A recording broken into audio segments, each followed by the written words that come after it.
10년도 더 된 이야기입니다. 장모님 댁에서 보름간 지낸 적이 있었는데 그때 일이 일어나고 말았죠. 지금도 장모님과 만남을 갖고 있어요. 그 이야기를 유튜브에서 인기가 좋은 써리모에게만 살짝 공개해 볼게요. 좋아요, 구독 부탁드려요. 저는 서울에 있는 회사에 다니고 있는 평범한 회사원입니다. 본가는 강원도예요. 아내와 1년간 교제하고 서울에 집을 장만했습니다. 아파트를 사서 아내와 맞벌이 하면서 열심히 대출을 갚고 살았습니다. 제 아내는 엄청 예뻐요. 마음씨는 물론이고 얼굴도 참 예쁘답니다. 그런데 저희에게는 어려운 고비가 있었습니다. 예쁜 아내는 회사를 다니면서 임신을 하게 되었는데 여러 번 아이를 잃고 말았어요. 오빠, 이번에도 유산일에 하면서 우는 아내에게 우린 아직 젊잖아. 일단 쉬고 나중에 생각하자 하고 달래줬어요. 아내는 회사를 관두더니 문화센터에서 이것저것 배우더라고요. 아내가 그동안 엄청 힘들게 회사 생활을 했고 당분간 몸을 추스릴 수 있는 시간을 갖는 게 중요한 것 같았어요. 아내는 자유로운 시간을 갖게 되자 그동안 못 만났던 친구들을 만나고 다니더라고요. 조금씩 활기를 찾는 것 같았습니다. 그런데 또 유산을 하게 되었어요. 장모님은 저희 집에 오셔서 반찬을 만들어 주시고 집 정리도 해주셨어요. 그러면서 장인어른이 조금 지원을 해줄 테니 같은 아파트로 이사와서 살면 어떻겠냐고 하시더라고요. 저희는 그 자리에서 감사하다고 집을 알아보겠다고 했습니다. 안 그래도 저희 신혼집에서 유산을 많이 했고 아내가 잠자리가 뒤숭숭하다며 불안해했거든요. 아무래도 살던 동네로 가서 지내면 친정 부모님과 언니도 자주 볼 수 있으니 아내에게 좋은 영향을 줄 것 같았습니다. 그 당시 집값이 오르는 추세라 신혼집이 일주일 만에 팔렸습니다. 그리고 장모님이 사시는 아파트를 보러 다니기 시작했어요. 마침 좋은 집이 있어서 계약하게 되었고요. 그렇게 장모님과 같은 단지에서 살게 되었어요. 저는 처가가 가까이 있다는 것에 대해 별 다른 생각이 없습니다. 장인어른, 장모님과 편하게 지내는 사이라서요. 이사를 마치고 아내는 문화센터에서 배운 공예로 돈을 벌기 시작하더군요. 장모님과 도매시장에 가서 재료를 사오기도 하고요. 우울해하던 아내의 얼굴에서 생기가 살아나니 제 마음도 기뻤습니다. 그리고 아내의 언니가 걸어서 10분 거리에 있는 아파트에 살고 있는데 자주 만나고 살았어요. 장모님,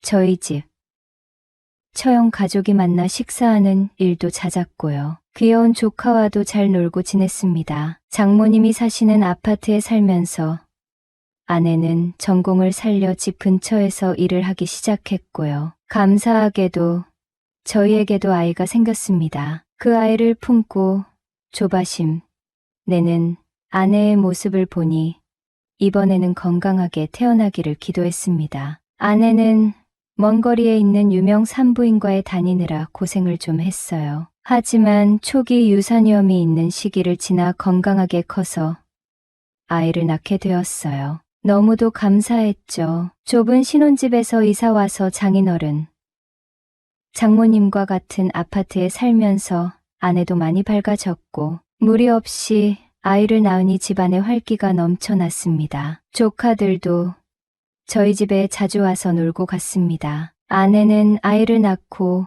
육아휴직을 받은 상태였어요. 그때 다른 집을 알아보고 계약을 하게 되었어요. 그 집은 오래돼서 인테리어를 해야만 했거든요. 그래서 이삿짐을 업체에 맡기고 필요한 집만 챙겨서 처가에 들어가서 살게 되었어요. 장모님은 장인어른과 두 분만 살고 계셔서 강도 하나 남았고요. 돌도 안 된 아이를 데리고 낯선 환경에서 사는 것보다 처가에서 사는 것이 훨씬 좋았죠. 장모님은 처형을 20대 초반에 낳았고 20대 중반에 출산이 끝난 분이에요. 저희가 아이를 낳았을 때가 장모님은 그때 50대였습니다. 장모님은 무척 건강하고 밝은 성격입니다. 같이 살면서 무척 잘 해주셨고 아무래도 불편한 점이 많을 텐데 한 번도 내색하지 않으셨어요. 정말 편하게 대해 주셔서 감사했죠. 그날은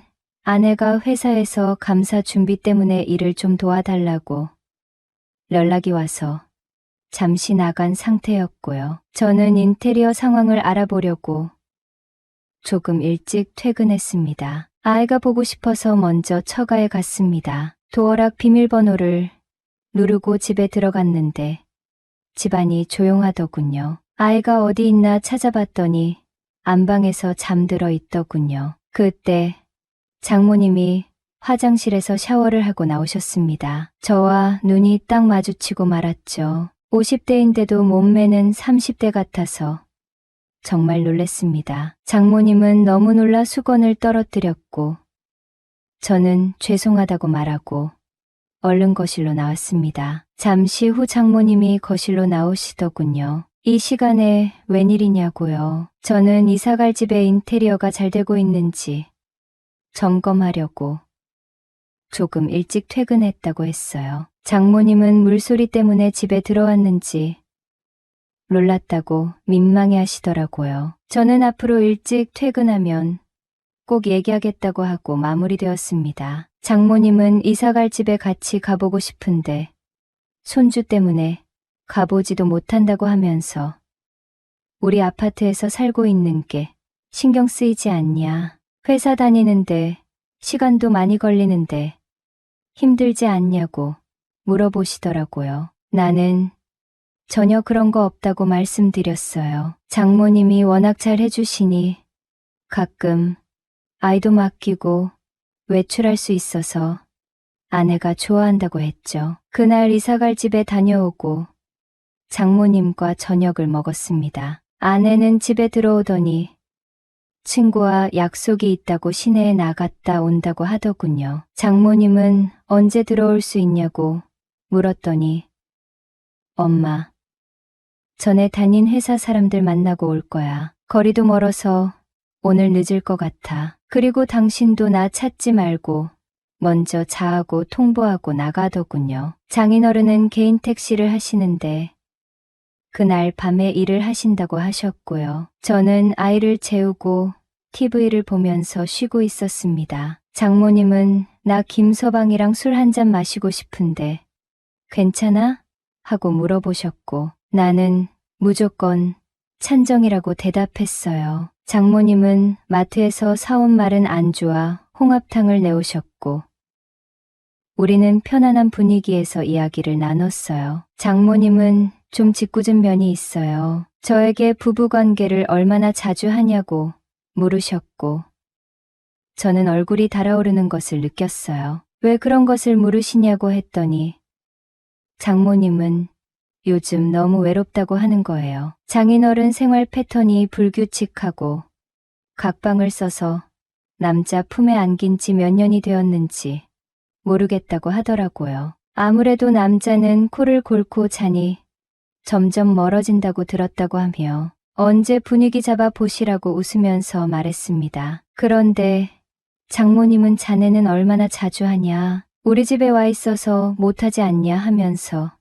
집요하게 물어보시더라고요. 저는 남들이 얼마나 자주 하고 지내는지는 모르겠는데 뭐 안 하지는 않는다고 했어요. 장모님 친구분들은 사이좋게 한 방에서 자고 남편이 들이대서 괴롭다는 푸념을 듣기도 하는데 그런 친구들은 일부러 자랑하는 것 같아 부럽기만 하다고 하더라고요. 여러분은 써리모의 영상을 재미있게 듣고 계십니다. 여러분은 젊은 나이에 출산을 마치고 가족만을 위해 살았는데 남편도 자기를 안아주지 않으니 참 외롭다고 하셨어요. 그러면서 제 눈을 쳐다보시는데 저도 눈치가 있잖아요. 아까 샤워하고 나온 장모님의 모습이 생각나면서 우리는 하나가 되고 말았습니다. 장모님은 이게 몇 년 만인지 모르겠다면서 좋아하셨고, 저도 장모님에게 만족을 주었다는 점에서 큰 기쁨을 느꼈어요. 그날 우리 아들은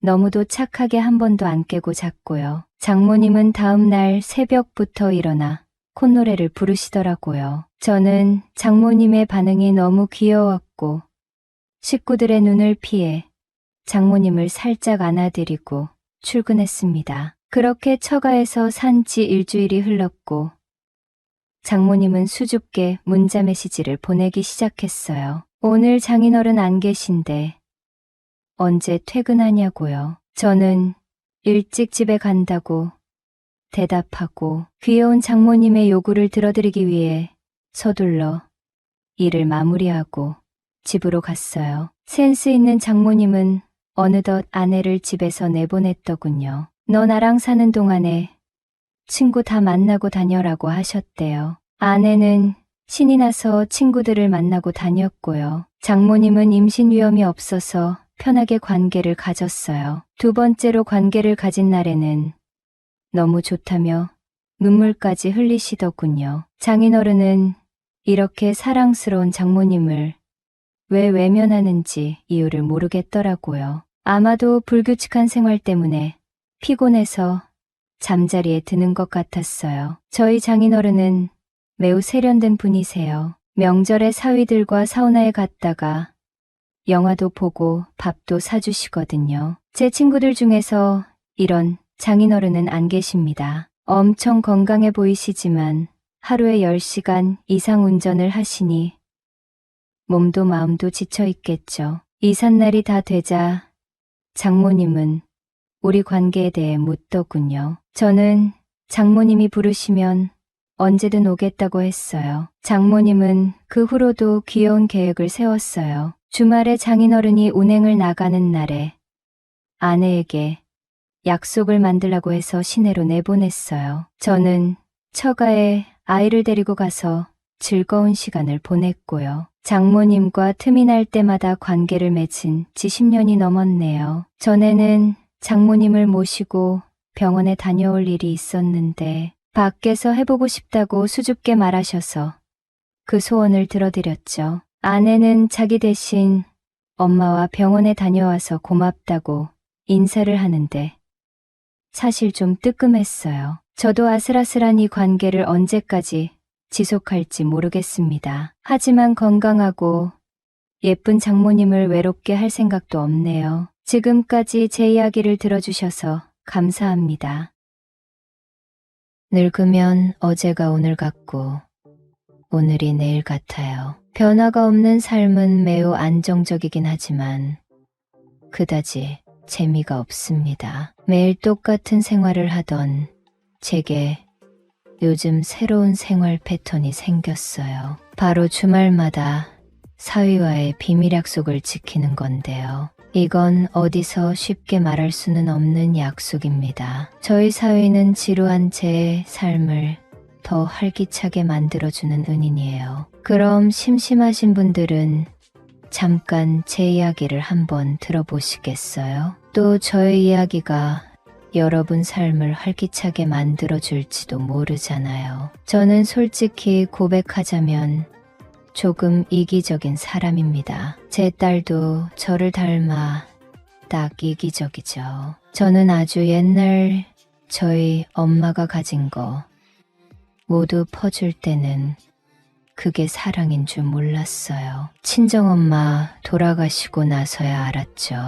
저희 엄마는 나물 캐서 시장 바닥에서 장사를 하셨는데 가끔 몸이 안 좋을 때 제가 대신 나물을 팔았어요. 그게 어찌나 창피하고 서글픈지 엄마에게 성질을 엄청 부렸답니다. 지금 생각해보면 어쩌다 한 번인 것을 그렇게 성질내며 도와줬을까 미안해요. 얼마나 아팠으면 저한테 맡겼을까 싶거든요. 아버지 노름으로 빚만 들고 사라져서 죽었는지 살았는지도 모르는 채로 엄마랑 단둘이 살았는데 참 엄마가 고생 많이 하셨습니다. 이제야 그 노고를 알 것 같아요. 엄마는 찬밥 먹을 때 저는 더운 밥 주고, 엄마는 반찬 없이 물 말아 먹어도 저는 항상 따뜻한 국 끓여주셨지요. 돌아가실 때까지 더운 밥 안 드신 저희 어머니 병원에서야 겨우 제대로 된 밥 드셨던 것 같네요. 저는 엄마 죽는 날에 오열했는데 제 딸도 제가 죽어서야 고마움을 알까요? 아니, 걔는 저보다 더 알지 몰라요. 어쩌면 제가 죽어도 눈 하나 깜빡 안 할 수도 있죠. 걔는 제가 반찬을 해줘도 고마운 줄 모르고 늘 시큰둥합니다. 항상 가난한 집에서 나온 죄로 저를 미워했거든요. 저는 뭐 넉넉한 환경에서 안 키우고 싶었겠습니까?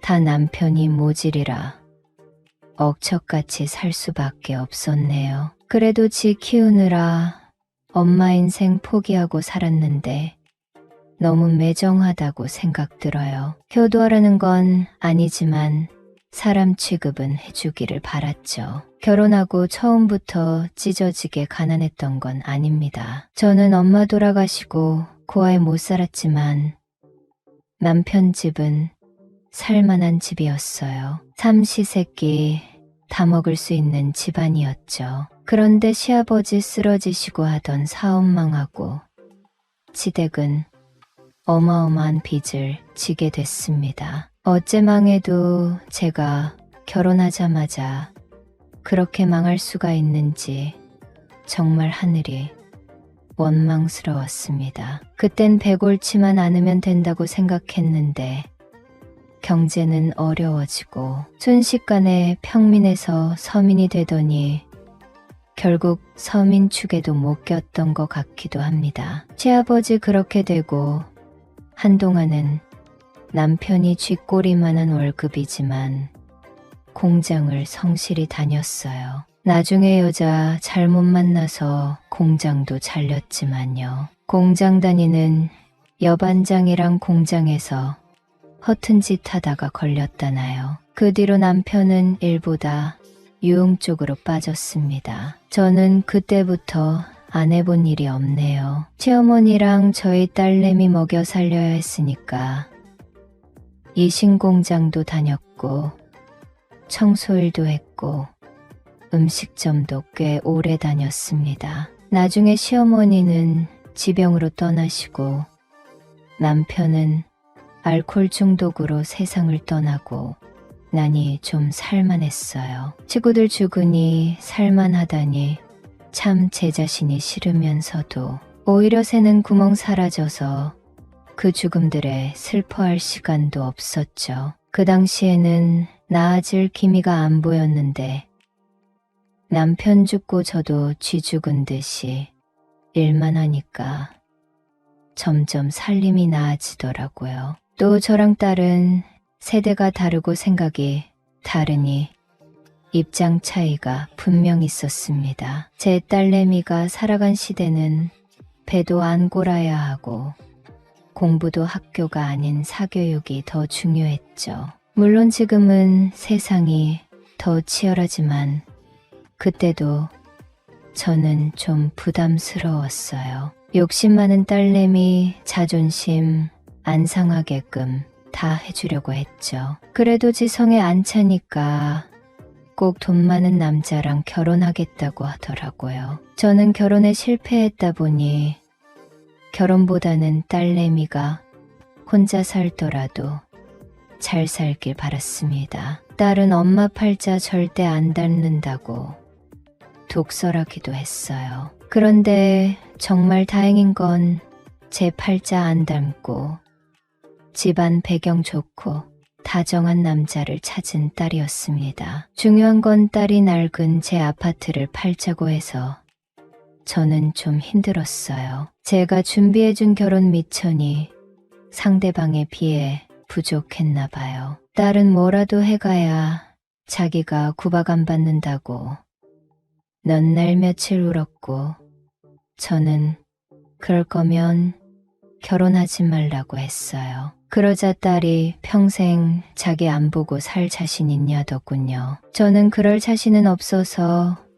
결국 아파트를 팔았고 월세집으로 옮겼습니다. 월세를 내주기는 커녕 연락도 안 하는 괘씸한 딸이라 혼자 일구에서 월세 내고 외롭게 살았네요. 그러다가 제가 복권에 당첨됐어요. 딸은 그 사실을 알자마자 저에게 알랑방귀를 끼어대더라고요. 제가 맹장 터져서 병원에 입원했을 때 그렇게 와서 병원비만 좀 내달라고 해도 무시하던 애가 너무 속상했습니다. 하지만 사위는 좀 달랐어요. 제가 복권 당첨되기 전에도 제게 잘해줬거든요. 사실 딸이 모자랐을 때 병원비도 사위가 대신 내줬습니다. 얼마나 창피했는지 몰라요. 사위는 제 딸 편을 들면서도 제 딸을 이해 못했어요. 제가 힘들게 혼자 힘으로 딸을 키운 걸 아는 눈치였죠. 저는 그래도 내 딸 욕하지 말라고, 둘이 잘 살라고 앞으론 연락 안 한다고 했었습니다. 그런데 제가 복권 당첨되고 자주 볼 일이 생겼죠. 딸은 저를 툭하면 집으로 초대했거든요. 생전집에는 발도 못 들이게 하더니 어이가 없기도 했습니다. 저는 제 딸이 그렇게 사근사근 다정할 줄도 아는 사람인지 전혀 몰랐어요. 사위는 아무것도 모르고 딸이 저를 집에 초대해서 모녀간 사이가 좋아졌는 줄 알고 좋아했습니다. 저는 딸이 밉기도 하고 서운하기도 했지만 그래도 그렇게라도 왕래하니 사실 좋았어요. 주말이면 딸이 집에 초대해서 제철 음식 먹고 도란도란 이야기 나누고 했죠. 그래서 딸이 웬수겠나 돈이 웬수지 싶었어요. 그런데 제 딸 하는 말에 기가 막혀서 한번 싸워버렸네요. 그냥 달라고 하면 될 걸 그 똑똑치 못한 것이 제게 엄마가 뭘 해준 게 있냐고 술 취해서 술주정을 부렸거든요. 저는 순간 욱해서 너 주려고 내 아파트도 팔았는데 그게 할 말이냐고 따졌어요. 사위는 전부 처음 듣는 것들이다 보니 점점 사색이 되어갔죠. 사위는 딸을 안방에 재우고 저에게 정말 죄송하다고 사과했습니다. 저는 제가 딸 못 가르친 거라 자네가 죄송할 필요 없다고 했어요. 그러자 사위는 이제 출가했고 자기 부인인데 사위가 신경 썼어야 하는 게 맞다며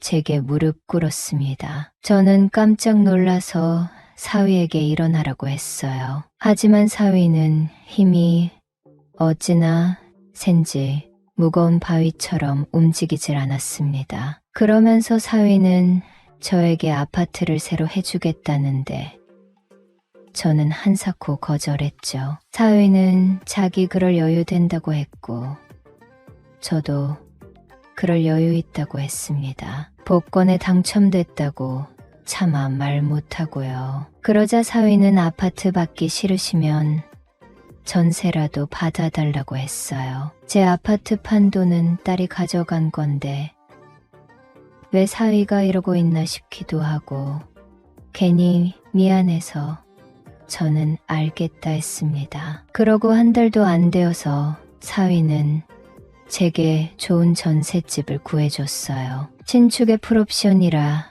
저는 매우 당황했죠. 원래 살던 수준이면 되는데 과하게 좋은 집을 구했더라고요. 사위는 못 물린다며 한번 살아보시고 나중에 더 좋은 곳 사드린다고 했습니다. 저는 사위가 돈을 잘 벌고 사돈네 돈이 많은 건 알았지만 그 정도로 돈이 많은 줄 몰랐어요. 딸이 왜 제 아파트를 팔아서까지 잘 보여서 결혼하고 싶었는지 알겠더라고요. 저는 남편도 안 해준 집을 해줘서 고맙다고 한참을 사위 손을 쓸었어요. 사위는 딸에게 말하지 않았다고 제 마음 풀리면 말하라고 하더군요. 위치도 딱 사위랑 딸집 바로 옆이라 내심 좋았습니다. 저는 전셋집도 풀옵션이 되냐고 물었는데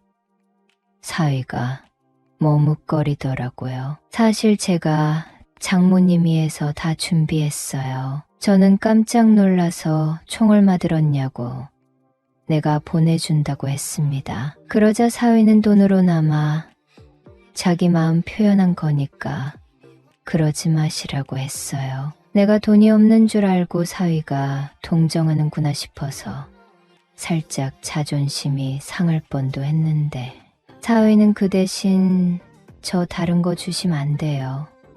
돈 말고요. 하는 겁니다. 사위가 꿀꺽 침을 삼키는 소리가 너무 적나라하게 들렸고 제게 뭘 원하는지 알겠더라고요. 저는 정말 괜찮냐고 물었고 사위는 고개를 끄덕였습니다. 그날 처음 새 집에서 저희는 신고식을 치렀습니다. 그리고 신혼부부처럼 알콩달콩 지냈죠. 사위랑 저는 주말 부부 컨셉을 잡고 토요일 밤에 만나 일요일 저녁에 헤어졌어요. 사위는 잠이 많은 제 딸을 두고 토요일 밤에 몰래 빠져나와서 아침 일찍 운동하러 나갔다고 핑계대곤 했죠. 그러곤 일요일 저녁까지 저랑 시간을 보내는데 저는 들킬까봐 무섭기도 하고 스릴 있었어요. 얄미웠던 딸내미 생각하면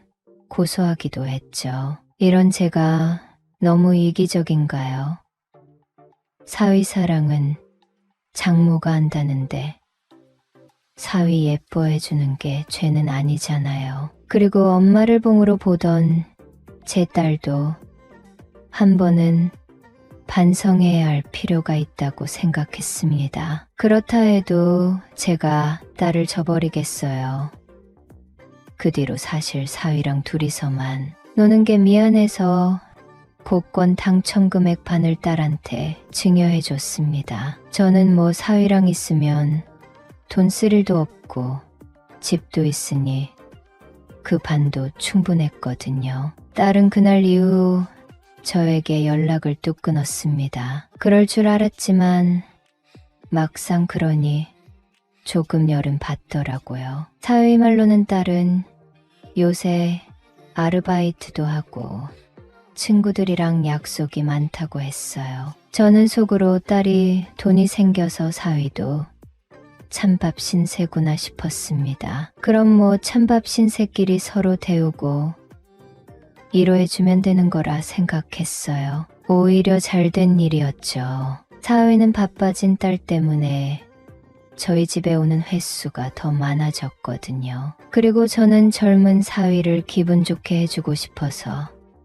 피부 관리도 받고 시술도 조금씩 받고 있어요. 있는 그대로의 저를 좋아해주는 사위이긴 하지만 여자로서 제가 좀 더 잘 보이고 싶어서요. 사위는 어떻게 알고 장모님 오늘따라 더 예뻐요. 하곤 저를 기분 좋게 해줬습니다. 처음에는 죄책감이 있었지만 제 딸도 제가 준 돈으로 원 없이 쇼핑하고 즐겁게 살아가는 것 같아서 이제 미안하진 않아요. 오히려 사위한테 미안하죠. 돈도 많고 잘생긴 우리 사위, 제가 뭘 해줄 수 있을까 항상 고민해요. 요리도 잘해서 밥도 저한테 종종 해주거든요. 어쩌면 사위는 저를 만나려고 딸이랑 결혼했을지 몰라요. 운명이란 걸 저는 믿거든요. 저희는 분명 운명 같습니다. 입맛도 취향도 너무 잘 맞거든요. 이제 돈도 있고 남자친구도 있고 집도 있어서 저는 세상을 다 가진 듯 해요. 이 이상 더 좋아질 게 있을까요? 딱 하나 아쉬운 건 시간이네요. 우리 사위 남친이랑 저랑 시간이 다르게 흘러가잖아요. 사위는 저 없으면 못 살겠다는데 건강관리를 열심히 하려고요. 멀쩡히 딸이 살아있는데 사위랑 살림까지 차려서 이 관계를 지속하려는 제가 너무 이기적인가요? 하지만 저도 여지껏 딸에게 다 퍼줬어요. 엄마인 제게 이 정도 효도도 안 해주면 제 딸도 문제 아닌가요? 사위를 빼앗겠다는 게 아니라 공유를 살짝 하자는 거니까요. 그리고 애초에 저희 딸도 사위를 사랑해서가 아닌 돈 보고 결혼했기 때문에 저보다는 진심이 아니에요. 저는 사위에게 무척 진심이고 사위도 저에게 진심이죠. 사위랑 딸이 서류상의 부부라 할지라도 진실된 커플은 저와 사위가 맞겠네요. 너무 돌을 던지진 말아주세요. 제가 살면 얼마나 살겠어요. 잠시라도 누리라고 하늘이 복권도 당첨시켜주고 사위도 제게 보내준 것 같아요. 저 아주 조금만 이렇게 즐길게요. 그럼 사연 들어주셔서 감사합니다.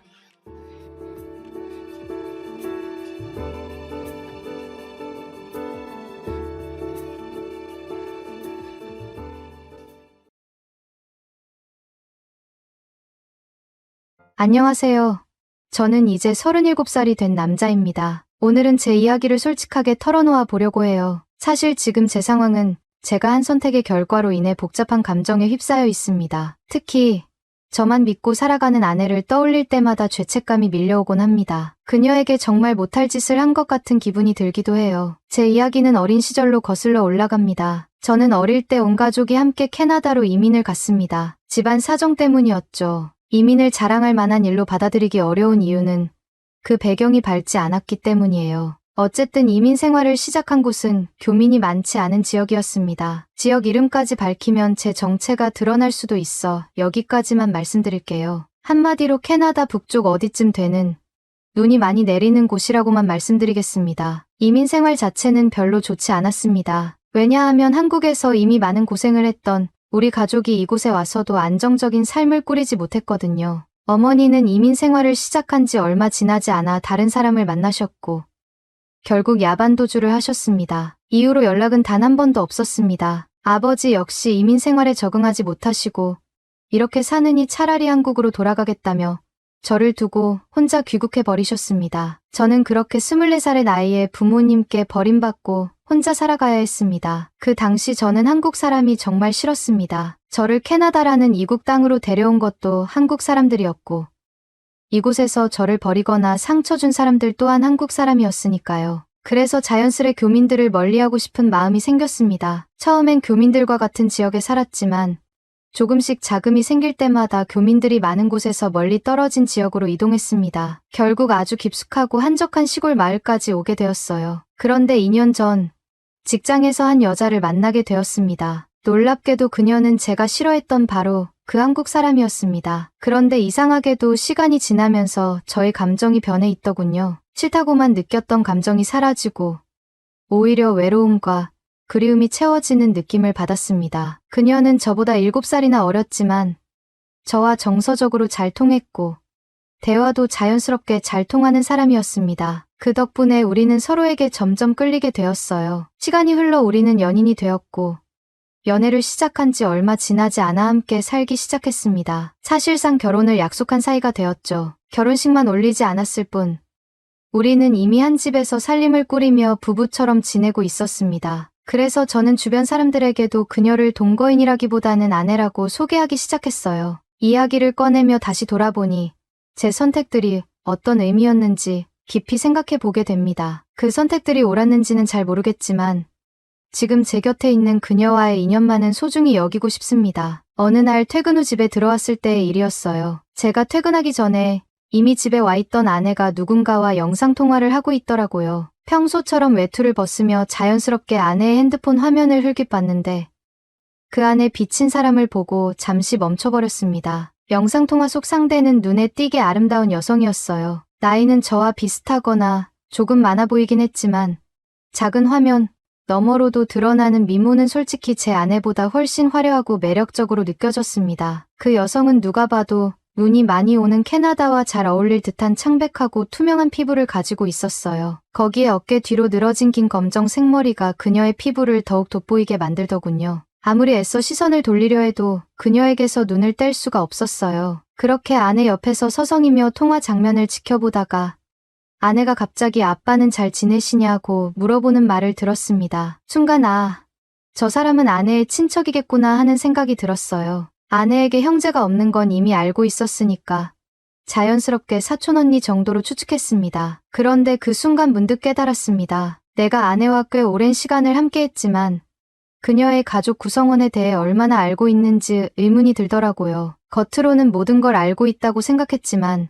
실은 잘 모르는 부분이 많았던 거죠. 통화가 끝난 뒤 아내가 다가왔길래 이번 기회에 아내를 더 잘 알아야겠다는 생각으로 방금 통화한 사람이 누구냐고 물어봤어요. 솔직히 말해서 핸드폰 화면 속 그녀의 미모가 머릿속에서 잊히지 않았지만 이 질문은 순전히 아내에 대해 더 알고 싶어서 한 거였습니다. 그 순간만큼은 그 여성에게 흑심을 품는다거나 하는 생각은 전혀 없었거든요. 그런데 아내의 대답은 제가 상상조차 하지 못했던 것이었어요. 아내는 놀라지 말라며 방금 통화한 사람이 자기 엄마라고 하더군요. 순간 귀를 의심했습니다. 말도 안 되는 소리라고 생각했어요. 그래서 정색을 하며 똑바로 말해. 방금 영상통화했던 사람은 젊은 사람이었잖아. 아무리 봐도 당신 또래 아니면 내 또래로 보이는데 어떻게 그 사람이 엄마일 수가 있냐? 라고 말했습니다. 아무리 계산해도 말이 안 됐어요. 시집을 아주 일찍 갔다고 가정해도 아내를 20살에 낳았다면 지금쯤 50 가까운 나이가 돼야 하는데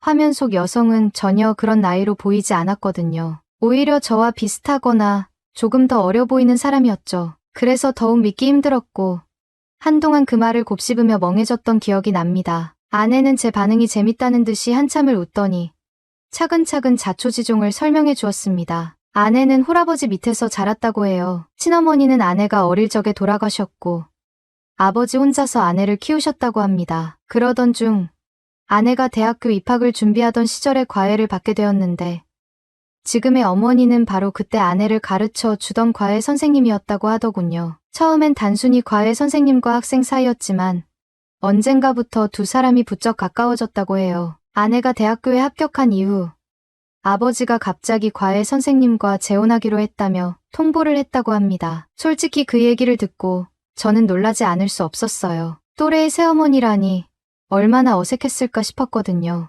그런데 아내는 의외로 아버지의 결정을 기쁘게 받아들였다고 해요. 아버지가 혼자서 오랫동안 외로워하시는 모습을 봐왔고 또 새어머니인 그녀가 이미 과외 선생님으로서 아내와 시간을 많이 보내며 정을 쌓은 사람이었기에 거부감이 없었다고 합니다. 오히려 아내는 아버지의 재혼을 적극적으로 환영했다고 하더군요. 그리고 새어머니 역시 결혼 후에도 아내를 진심으로 아끼며 친구처럼, 언니처럼, 또 엄마처럼 지극정성으로 대했다고 합니다. 그런 이야기를 들으니 저도 조금은 놀랍고도 감동스러웠습니다. 한편으론 그런 특별한 관계를 가진 사람에 대해 지금껏 아내가 한마디도 안 했다는 게 이상하다고 느껴지기도 했어요. 아내도 그 점을 의식했는지 우리가 같이 산 지도 몇 년인데 이런 이야기를 한 번도 안 했다는 게 참 미안하네라며 새어머니를 직접 저에게 소개해주겠다며 다시 전화기를 들었습니다. 이번에는 핸드폰 화면 속 그녀가 저를 향해 인사를 했습니다. 가까이서 보니 그녀의 아름다움은 정말 압도적이었어요. 요즘 핸드폰 화질이 워낙 좋아서 그런지 그녀의 얼굴 위에 있는 작은 점 하나까지 또렷하게 보이더라고요. 그리고 그녀가 눈웃음을 짓는데 그 순간 저도 모르게 속에서 뭔가 뜨거운 감정이 스멀스멀 올라오는 것을 느꼈습니다. 입을 떼어 장모님이라고 부르려는데 그 말이 쉽게 나오지가 않았어요. 인정하기 쉬워서라기보다는 제 나이와 크게 다르지 않아 보이는 여성에게 그런 호칭을 써도 괜찮은 건지 망설여졌던 겁니다. 그러는 사이 아내는 나는 저녁 준비할 테니까 엄마랑 통화 좀 해라고 말하며 주방으로 가버렸습니다. 상황이 어색해진 저는 전화를 끊어야 하나 말아야 하나 고민하다가 화면 너머 장모님이 지어 보이는 미소에 멍하니 그녀를 바라보기만 했습니다. 두 사람 사이에는 그 어떤 말도 오가지 않았어요. 하지만 그녀의 시선에 그리고 그 미묘한 미소에 저는 온 신경이 쏠릴 수밖에 없었습니다. 정말 이상했어요. 그녀가 제 장모님이라는 사실이 조금씩 현실로 다가오는데도 그 앞에 서 있는 저는 그저 그녀의 존재에 압도당하고 있었습니다. 그녀의 입술에서 어렴풋이 보이는 미소와 부드러운 눈빛에 저는 알 수 없는 감정에 사로잡혔습니다. 그녀에게 거역할 수 없겠다는 묘한 생각이 들었거든요. 두 사람 사이에 말 한마디 오가지 않았지만 그 조용한 긴장감은 저를 어딘가 불편하게 만들면서도 묘하게 빠져들게 했습니다. 그러던 중 아내가 주방에서 저녁 준비가 끝났다며 이제 그만 전화를 끊고 오라고 했습니다. 식사를 해야 하니 정중히 인사하며 전화를 끊으려는 찰나 장모님께서 갑자기 저를 부르며 개인 연락처를 물어보셨습니다. 순간 조금 의아했어요. 그런데 장모님은 아내가 가끔 전화를 안 받을 때가 있어 걱정된다고 하시며 지상연락용으로 알고 싶다고 설명하셨습니다. 그렇게 연락처를 드린 이후 장모님께서는 매일같이 연락을 하기 시작하셨습니다. 처음에는 별거 아닌 이야기들로 전화를 하셨는데 점차 사소한 이야기로도 저를 붙잡으시더군요. 예를 들어 날씨가 어떻다든지 아내가 잘 있는지 물으시거나 그냥 안부를 묻는 정도였지만 그 빈도가 잦아지면서 저도 점점 익숙해져 갔습니다. 솔직히 말씀드리자면 저는 그 연락이 싫지는 않았습니다. 장모님의 아름다운 외모와 부드러운 목소리가 묘하게 편안하게 느껴졌거든요. 하지만 장모님이라는 호칭은 도저히 제 입에서 나오지 않았습니다. 그저 그녀를 누나라고 부르면 모를까. 장모님이라 부르기엔 너무 어색했고 저와 비슷한 나이로 보이는 그녀에게 그런 말을 하는 게 맞는지도 모르겠더군요. 그런데 그녀도 저를 사위라고 부르지 않았습니다. 오히려 이름을 부르며 자연스럽게 대화를 이어갔죠. 그러던 어느 날 아내가 옆에 있는 상황에서도 장모님께서 계속 저에게 전화를 거셨습니다. 통화를 받으면 쉽게 끊으려 하지 않으시고 대화가 길어져서 점점 부담스러워지기 시작했습니다. 그래서 어떤 날은 아예 집 밖으로 나가 전화를 받기도 했습니다. 장모님께서 걸어오는 전화의 주제가 이제는 단순히 아내의 안부를 묻는 것이 아니라 저와 개인적인 이야기를 나누는 것이 주된 내용이었거든요. 그런 대화를 집 안에서 특히 아내가 있는 자리에서 하기가 점점 꺼려졌습니다. 하루는 장모님과의 통화 중 그녀의 말에 정신이 팔려 있었어요. 목소리와 말투는 물론 대화의 내용이 이상하게 마음을 뒤흔드는 것 같았습니다. 그런데 그 순간 뒤에서 갑자기 누군가가 제 어깨를 툭 치는 겁니다. 깜짝 놀라 돌아보니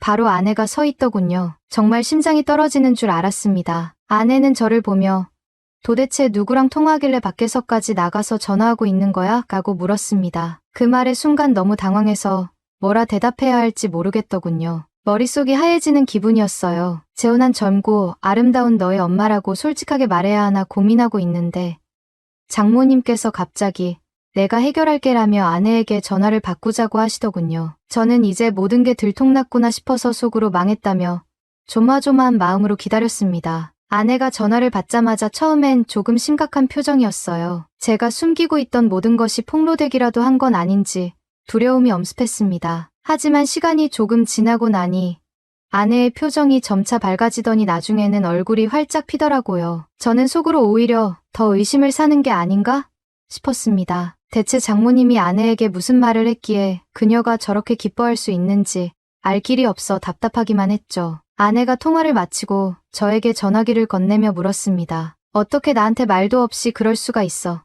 순간 저는 심장이 철렁 내려앉았습니다. 이제 정말 다 끝났구나 싶었죠. 그런데 예상치 못한 일이 벌어졌습니다. 아내가 저를 와락 안아주며 눈에 눈물까지 글썽이면서 행복해하는 겁니다. 어리둥절한 상태로 멍하니 서 있는데 아내가 기쁜 목소리로 말하더군요. 엄마가 방금 우리 결혼식 얘기를 했어. 자기 캐나다에서 작게 결혼식을 올리자고 얘기했구나. 아빠랑 엄마가 직접 오신다고 하셨어. 저는 무슨 상황인지 도무지 이해가 가지 않았습니다. 장모님과 전혀 그런 이야기를 나눈 적도 없었고 아내가 이렇게 기뻐하는 이유도 모르겠더군요. 그런데 아내는 이미 뛸 듯이 기뻐하며 제 손을 잡고 눈을 반짝이며 말했습니다. 정말 고마워. 당신 정말 속이 깊은 사람이었구나. 아내의 말에 가슴이 먹먹해졌습니다. 그녀가 이렇게 감동하며 기뻐하는 모습이 예뻐 보이면서도 내가 무엇을 잘못했는지 모르는 상황이 더 미안하고 혼란스러웠죠. 아내는 캐나다에서 결혼식을 올리며 웨딩드레스를 입는 건 이미 포기했다고 생각하고 있었대요. 그런데 제가 나서서 결혼식을 준비하는 듯 보였으니 얼마나 감동했겠습니까? 사실 저는 군입대 문제로 한국으로 돌아가는 게 어려운 상황이라 한국에서 결혼식을 올리는 게 현실적으로 불가능했거든요. 그러니 캐나다에서의 결혼식 제안이 아내에게는 더욱 특별하게 느껴졌겠죠. 결국 그렇게 갑작스럽게 결혼식을 준비하게 되었고 몇 달 뒤 장모님과 장인어른께서 캐나다로 오시게 되었습니다. 아내는 오랜만에 가족들을 만난다는 생각에 얼굴에 웃음이 떠날 줄 몰랐고 기분이 한껏 고조되어 있었습니다. 하지만 저는 속으로 오만 가지 걱정을 하며 머리가 복잡해졌습니다. 특히 장모님이 어떤 돌발 행동을 하실지 모른다는 불안감이 가득했어요. 드디어 공항에서 장모님과 장인어른을 만나는 날이 왔습니다. 공항에서 처음 실물로 뵌 장모님은 작은 핸드폰 화면으로 봤을 때보다 훨씬 더 아름다웠습니다. 그 모습에 잠시 말문이 막힐 정도였죠. 얼굴선 하나하나가 조각처럼 뚜렷하고 우아한 분위기가 주변 공기를 다르게 만드는 것 같았습니다. 장모님의 미소를 보며 저는 다시 한번 묘한 감정에 휘말리게 되었죠. 그녀의 눈빛은 여전히 저를 꿰뚫어보는 듯했으니까요. 장모님은 키도 크고 화장이 진한 편이었지만 그만큼 새하얀 피부가 더욱 돋보였어요. 제가 좋아하던 긴 생머리는 이번에 웨이브로 바뀌었더군요. 두꺼운 파마 웨이브가 그녀의 우아함을 한층 더 살렸습니다. 무엇보다도 10시간이 넘는 장거리 비행을 하고 막 도착한 사람이라고는 믿기 어려울 정도로 장모님은 완벽한 모습이었어요. 아내가 장모님을 언니이자 엄마처럼 여기며 친밀하게 생각한다고 했지만 친아버지인 장인어른에 대한 애정은 그 이상인 듯했습니다. 공항에서부터 아내는 아버지 곁에서 떨어질 생각을 하지 않았어요. 덕분에 어디를 가든 어디를 걷든 제 옆에는 항상 장모님이 계셨습니다. 자연스레 장모님과 보내는 시간이 많아질 수밖에 없었죠. 두 분이 없는 자리에서는 장모님이 가끔 장난스럽게 농담을 하시곤 했습니다. 예를 들어 이렇게 가까이에서 보니 코가 크고 정말 멋지네. 그것도 실한 게 아주 세게 써. 우리 딸이 부럽네 같은 말을 짓궂게 던지셨죠. 그럴 때마다 저는 얼굴이 빨개져서 고개를 들 수 없을 정도로 당황했어요. 장모님의 농담이 장난임을 알면서도 그 말이 묘하게 저를 흔드는 듯한 기분이 들었거든요. 장모님과 장인어른은 2달이라는 긴 일정을 잡고 캐나다에 머물기로 했습니다. 결혼식 준비와 본식, 그리고 캐나다 곳곳을 둘러보려는 계획이었죠. 하지만 처음 이주한 첫 주에는 시차 적응이 어려워 아무것도 하지 못했습니다. 저는 새벽에 출근하기 위해 일찍 일어나곤 했는데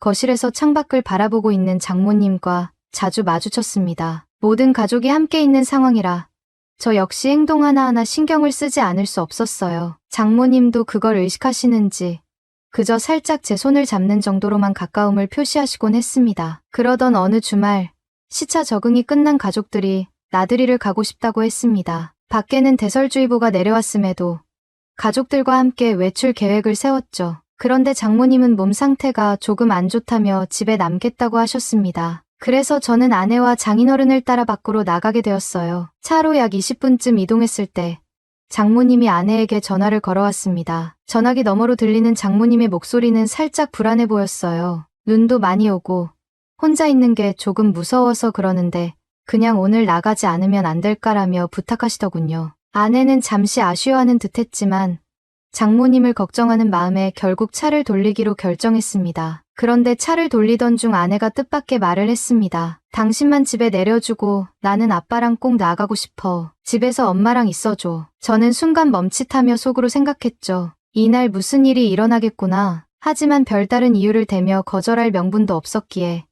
아내의 말을 따라 집에 돌아가기로 했습니다. 집에 도착해 혼자 남게 된 장모님과 제가 어떤 상황에 놓일지에 대한 막연한 불안감과 이상한 기대감이 동시에 엄습해 왔습니다. 집으로 돌아오는 길에 내리던 눈이 점점 더 거세지더군요. 그래서 속으로 아내가 집에 도착하면 나가지 말자고 하지 않을까 라는 생각도 해봤지만 그런 일은 없었습니다. 아내와 장인어른은 정말로 저를 집에 내려주고 다시 떠나버렸어요. 그 순간 저는 집으로 들어가야 할지 아니면 그냥 밖에서 시간을 때우며 버텨야 할지 망설였습니다. 솔직히 집에 들어가면 뭔가 일이 생길 것 같은 기분이 들었거든요. 하지만 눈이 너무 심하게 내려 어쩔 수 없이 집으로 들어가기로 했습니다. 집 안에 들어서니 장모님은 거실 소파에 누워 잠이 들어 있었습니다. 평온하게 자고 있는 모습이 참 아름다웠습니다. 그녀가 이렇게 잠들어 있다는 사실에 조금은 안도감이 들었어요. 아무 일 없이 지나가기를 바라며 이불을 꺼내와 그녀 위에 살짝 덮어주고 방으로 돌아가 잠을 청했습니다. 한두 시간쯤 잤을까요? 아내에게서 전화가 왔습니다. 예상대로 눈 때문에 갇혀서 이틀 정도는 집으로 돌아올 수 없다는 소식이었어요. 저는 그 말을 듣고 순간적으로 모든 걸 포기한 기분이 들었습니다. 이틀이라는 시간은 제가 제 자신을 통제할 수 있는 시간이라고 생각되지 않았거든요. 결국 거실로 나가 장모님을 깨웠습니다. 상황을 설명하며 눈 때문에 이틀 동안 단둘이 이 집에서 지내야 할 것 같다고 말했죠. 그녀는 잠에서 덜 깬 얼굴로 저를 보며 슬쩍 웃더니 이제야 방해꾼이 없어졌네라고 농담을 던지셨습니다. 이어서 사실 나는 내가 어떻게든 기회를 만들 줄 알았는데 그러지 않아서 답답했어. 오늘 잠깐이라도 같이 있을 줄 알았는데 이렇게 길게 함께할 줄은 몰랐네라고 덧붙이셨습니다. 그 말을 들으며 저도 잠시 흔들렸습니다. 장모님과 단둘이 이틀이라는 시간을 보내야 한다는 사실이 어떤 의미로 다가오는지 알 수 있었으니까요. 하지만 동시에 아내 생각이 떠올랐습니다. 그녀는 저 때문에 한국에서 결혼식을 올리지 못하고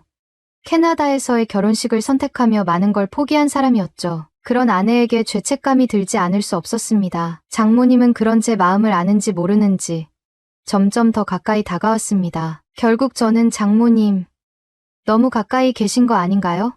라고 말했어요. 그러자 그녀는 미소를 지으며 제 입을 살짝 막더니 말했습니다. 오늘만큼은 장모님이라고 부르지 말고 그냥 누나라고 불러줘. 그 순간 저는 복잡한 감정 속에서 어찌할 바를 몰랐습니다. 눈 내리는 고요한 밤, 아내가 없는 이 집에서 장모님과 단둘이 시간을 보내야 한다는 현실이 점점 더 선명해지고 있었습니다. 아내와 장인어른은 예상보다 빠르게 이틀이 아니라 바로 다음 날 집으로 돌아왔습니다. 장모님과 제가 한창 뜨거운 시간을 보내고 있던 그때 갑자기 현관문이 열리는 소리가 들렸습니다. 그 순간 심장이 얼어붙는 듯했어요. 저는 정말 반사적으로 쏜살같이 제 방으로 뛰어들어가 몸을 숨겼습니다. 아내는 저를 보고는 어이가 없다는 듯이 눈이 펑펑 내리는데 우통 벗고 자면 어떡하냐고 하며 핀잔을 주었지만 그 말 외에는 아무런 의심도 하지 않는 듯 보였습니다. 장인어른도 마찬가지였어요. 두 사람 모두 그저 눈이 얼마나 많이 왔는지, 길이 얼마나 막혔는지에만 관심을 두었지. 집 안에서 장모님과 제가 어떤 시간을 보냈는지에 대해서는 전혀 신경 쓰지 않는 듯했습니다. 그 점이 다행이면서도 동시에 묘한 불안감을 남겼습니다. 그날 밤, 장모님이 저를 따로 불러내셨습니다. 조용히 저를 바라보며 말씀하셨어요. 어제 일은 우리만 간직하자. 가족들을 위해서라도. 그녀의 목소리는 담담했지만 그 말의 무게는 결코 가볍지 않았습니다. 저도 고개를 끄덕이며 그 약속에 동의할 수밖에 없었죠. 이후 거짓말처럼 날씨가 풀렸고 더 이상 눈은 내리지 않았습니다. 예정대로 집 근처 성당에서 아내와 저는 장모님과 장인어른의 축하 속에 결혼식을 올렸습니다. 결혼식 날의 아내는 행복으로 가득 찬 얼굴이었고 저는 그 웃음을 보며 복잡한 마음을 숨겨야만 했습니다. 결혼 후 장모님은 귀국한 이후로 저에게 개인적으로 연락하는 일이 전혀 없었습니다. 하지만 아내와 영상통화를 할 때 제가 옆에 있으면 장모님은 웃으며 우리 사위가 보고 싶네. 나는 아직도 캐나다에서 눈 많이 오던 그날이 기억에 남아라고 말씀하시곤 했습니다. 그 말을 들을 때마다 저는 등줄기로 식은땀이 흘렀지만 아내는 아무 의심 없이 맞아요. 그때 정말 눈 많이 왔었죠. 라며 환하게 웃으며 맞장구를 쳤습니다. 그런 순간들이 반복될수록 저는 제 마음속에 감춰둔 비밀이 점점 무거운 짐이 되어가는 걸 느꼈습니다. 아내는 제가 가장 사랑하는 사람인데 그녀에게 이런 비밀을 간직한 채로 행복한 결혼 생활을 이어갈 수 있을지 스스로도 확신이 서지 않았습니다. 더욱이 가끔씩 장모님이 떠오르는 건 어쩔 수 없었습니다. 그녀의 미소, 목소리, 그리고 그날의 기억이 머릿속을 스치곤 했죠. 하지만 저는 이겨내기로 했습니다. 아내와의 결혼 생활을 지키기 위해서, 그리고 그녀의 행복을 위해서 이렇게라도 스스로를 다잡으며 하루하루를 살아가고 있습니다. 지금까지 저의 이야기를 들어주셔서 감사합니다. 제 마음속 깊은 이야기를 털어놓을 수 있어 조금은 가벼워진 기분이 드네요. 어릴 때부터 부자가 되고 싶었어요. 이런 말 부끄럽지만 저는 행복도 돈으로 살 수 있을 것 같았거든요. 그래서 어릴 때부터 꿈이 뭐냐고 물어보면 일초의 망설임도 없이 부자가 되고 싶다고 했어요. 그럼 주변 사람들은 어떻게 부자가 되고 싶냐고 물었는데 저는 범죄만 아니면 무얼 하든 부자가 되고 싶다고 했었네요.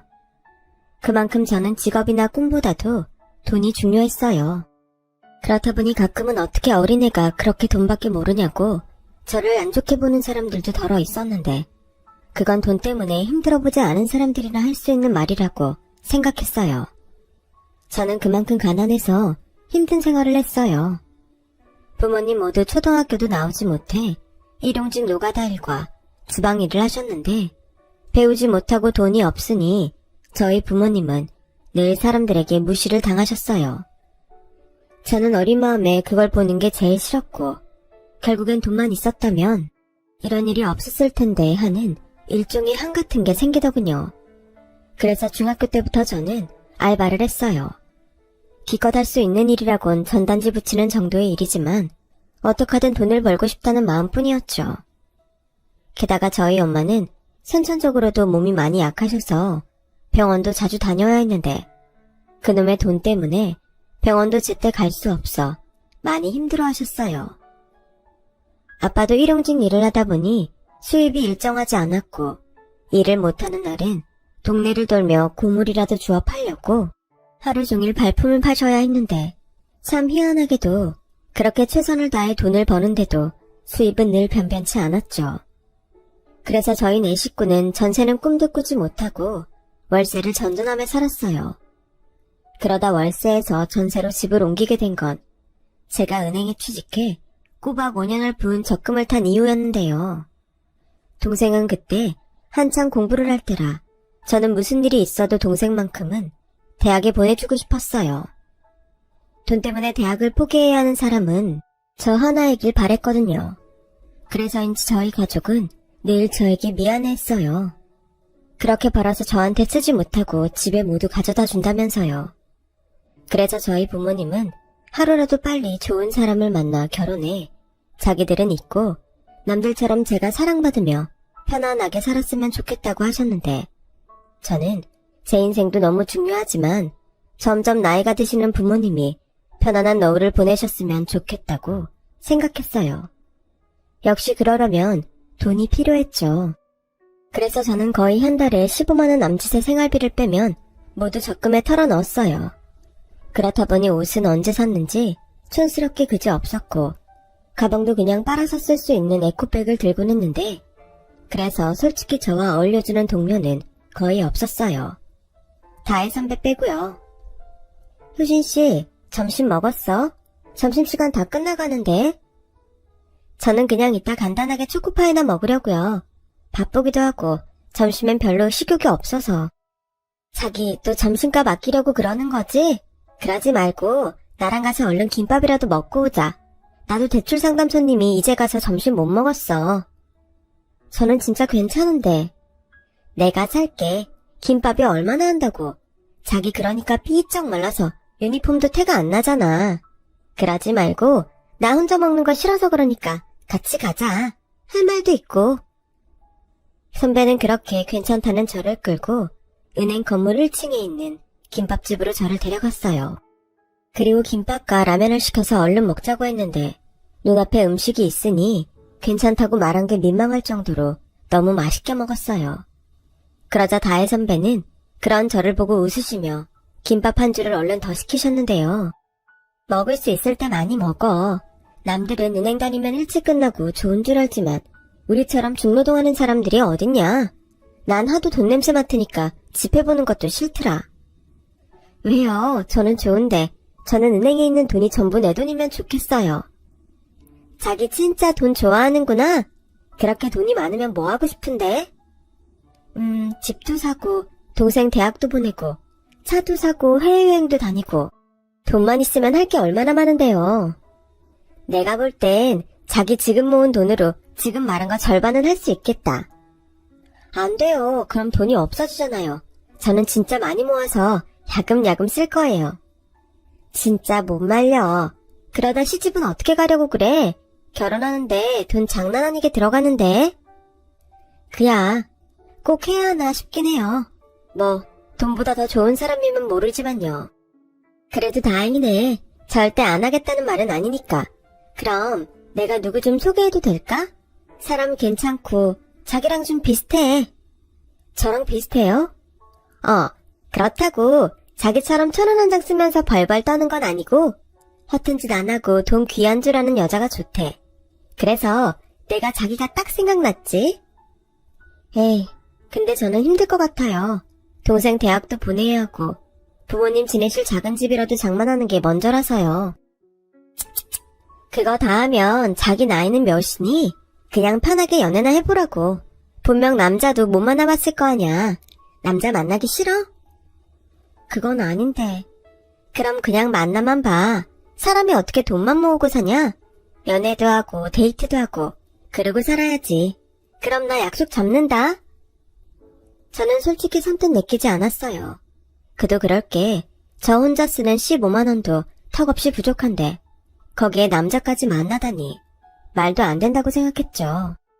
하지만 저도 여자라 연애를 하고 싶은 마음은 있었어요. 그래서 일단은 어떤 사람인지 만나만 보자고 생각했는데 만나면 만날수록 사람이 괜찮더라고요. 저는 밑으로 남동생이 있는데 그 사람은 밑으로 여동생이 있었고 홀어머니랑 살아서 자기가 실질적인 가장이라 그 사람 역시 돈이라면 간절한 사람이었어요. 그렇다 보니 서로 가치관이 비슷했고 대화도 잘 통했는데 태어나 이렇게 제 마음을 오해 없이 알아주는 사람이 또 있을까? 할 정도로 저는 그 사람이 좋았어요. 그래서 장장 연애 5년 만에 둘이 돈을 모아 결혼을 하게 됐고 저희는 허례허식 없는 소박한 결혼식으로 부부의 연을 맺었어요. 양가 형편이 서로 비슷하게 어려워서 공평하게 어느 쪽에서도 지원받지 못했지만 하나도 서운하지 않았어요. 몰랐던 것도 아니고 누가 누구에게 서운할 처지가 못 됐으니까요. 그래서 저희 둘은 결혼을 하기 위해 둘이 똑같이 돈을 모았는데 그 돈으로 결혼식도 전셋집도 그리고 혼수 장만도 해결했어요. 물론 전세보증금은 대출을 받아야 했지만 월세가 아닌 전세로 가게 된 것이 둘 다 기뻤네요. 시어머니는 제가 은행에 다니는 게 좋으셨는지 처음 뵀을 때부터 저에게 잘해주셨고 크게 부딪히는 일이 없어 저는 결혼은 잘한 편이라고 자부했어요. 그즈음 남동생도 대학을 마쳐 대기업까지는 아니지만 서울에 있는 번듯한 직장에 다녔고 기특하게도 저에게 이제부터 부모님 생활비는 자기가 책임진다며 결혼했으니 자기네들 걱정하지 말고 편하게 살라고 했어요. 야, 그래도 너 장가 가려면 돈 모아야지. 모으면 되지. 그리고 시집갔 쓰면 그만이지. 무슨 친정까지 생각하냐? 그럼 매형이 싫어해. 그래도 엄마 아빠 노후는 시끄러워. 내가 장남이야. 내가 알아서 해. 내가 누나 덕에 대학도 무사히 나왔고 이만큼 벌고 살아. 이젠 내 차례야. 그동안 내가 얼마나 미안했는지 알아? 뭐가 미안해. 누나만 고생했잖아. 공부도 잘했는데 대학도 못 가고. 그러니까 지금이라도 남들처럼 쓰고 누리고 행복하게 살아. 누나 꿈 있잖아. 한강 보이는 고층 아파트. 그거 꼭 사.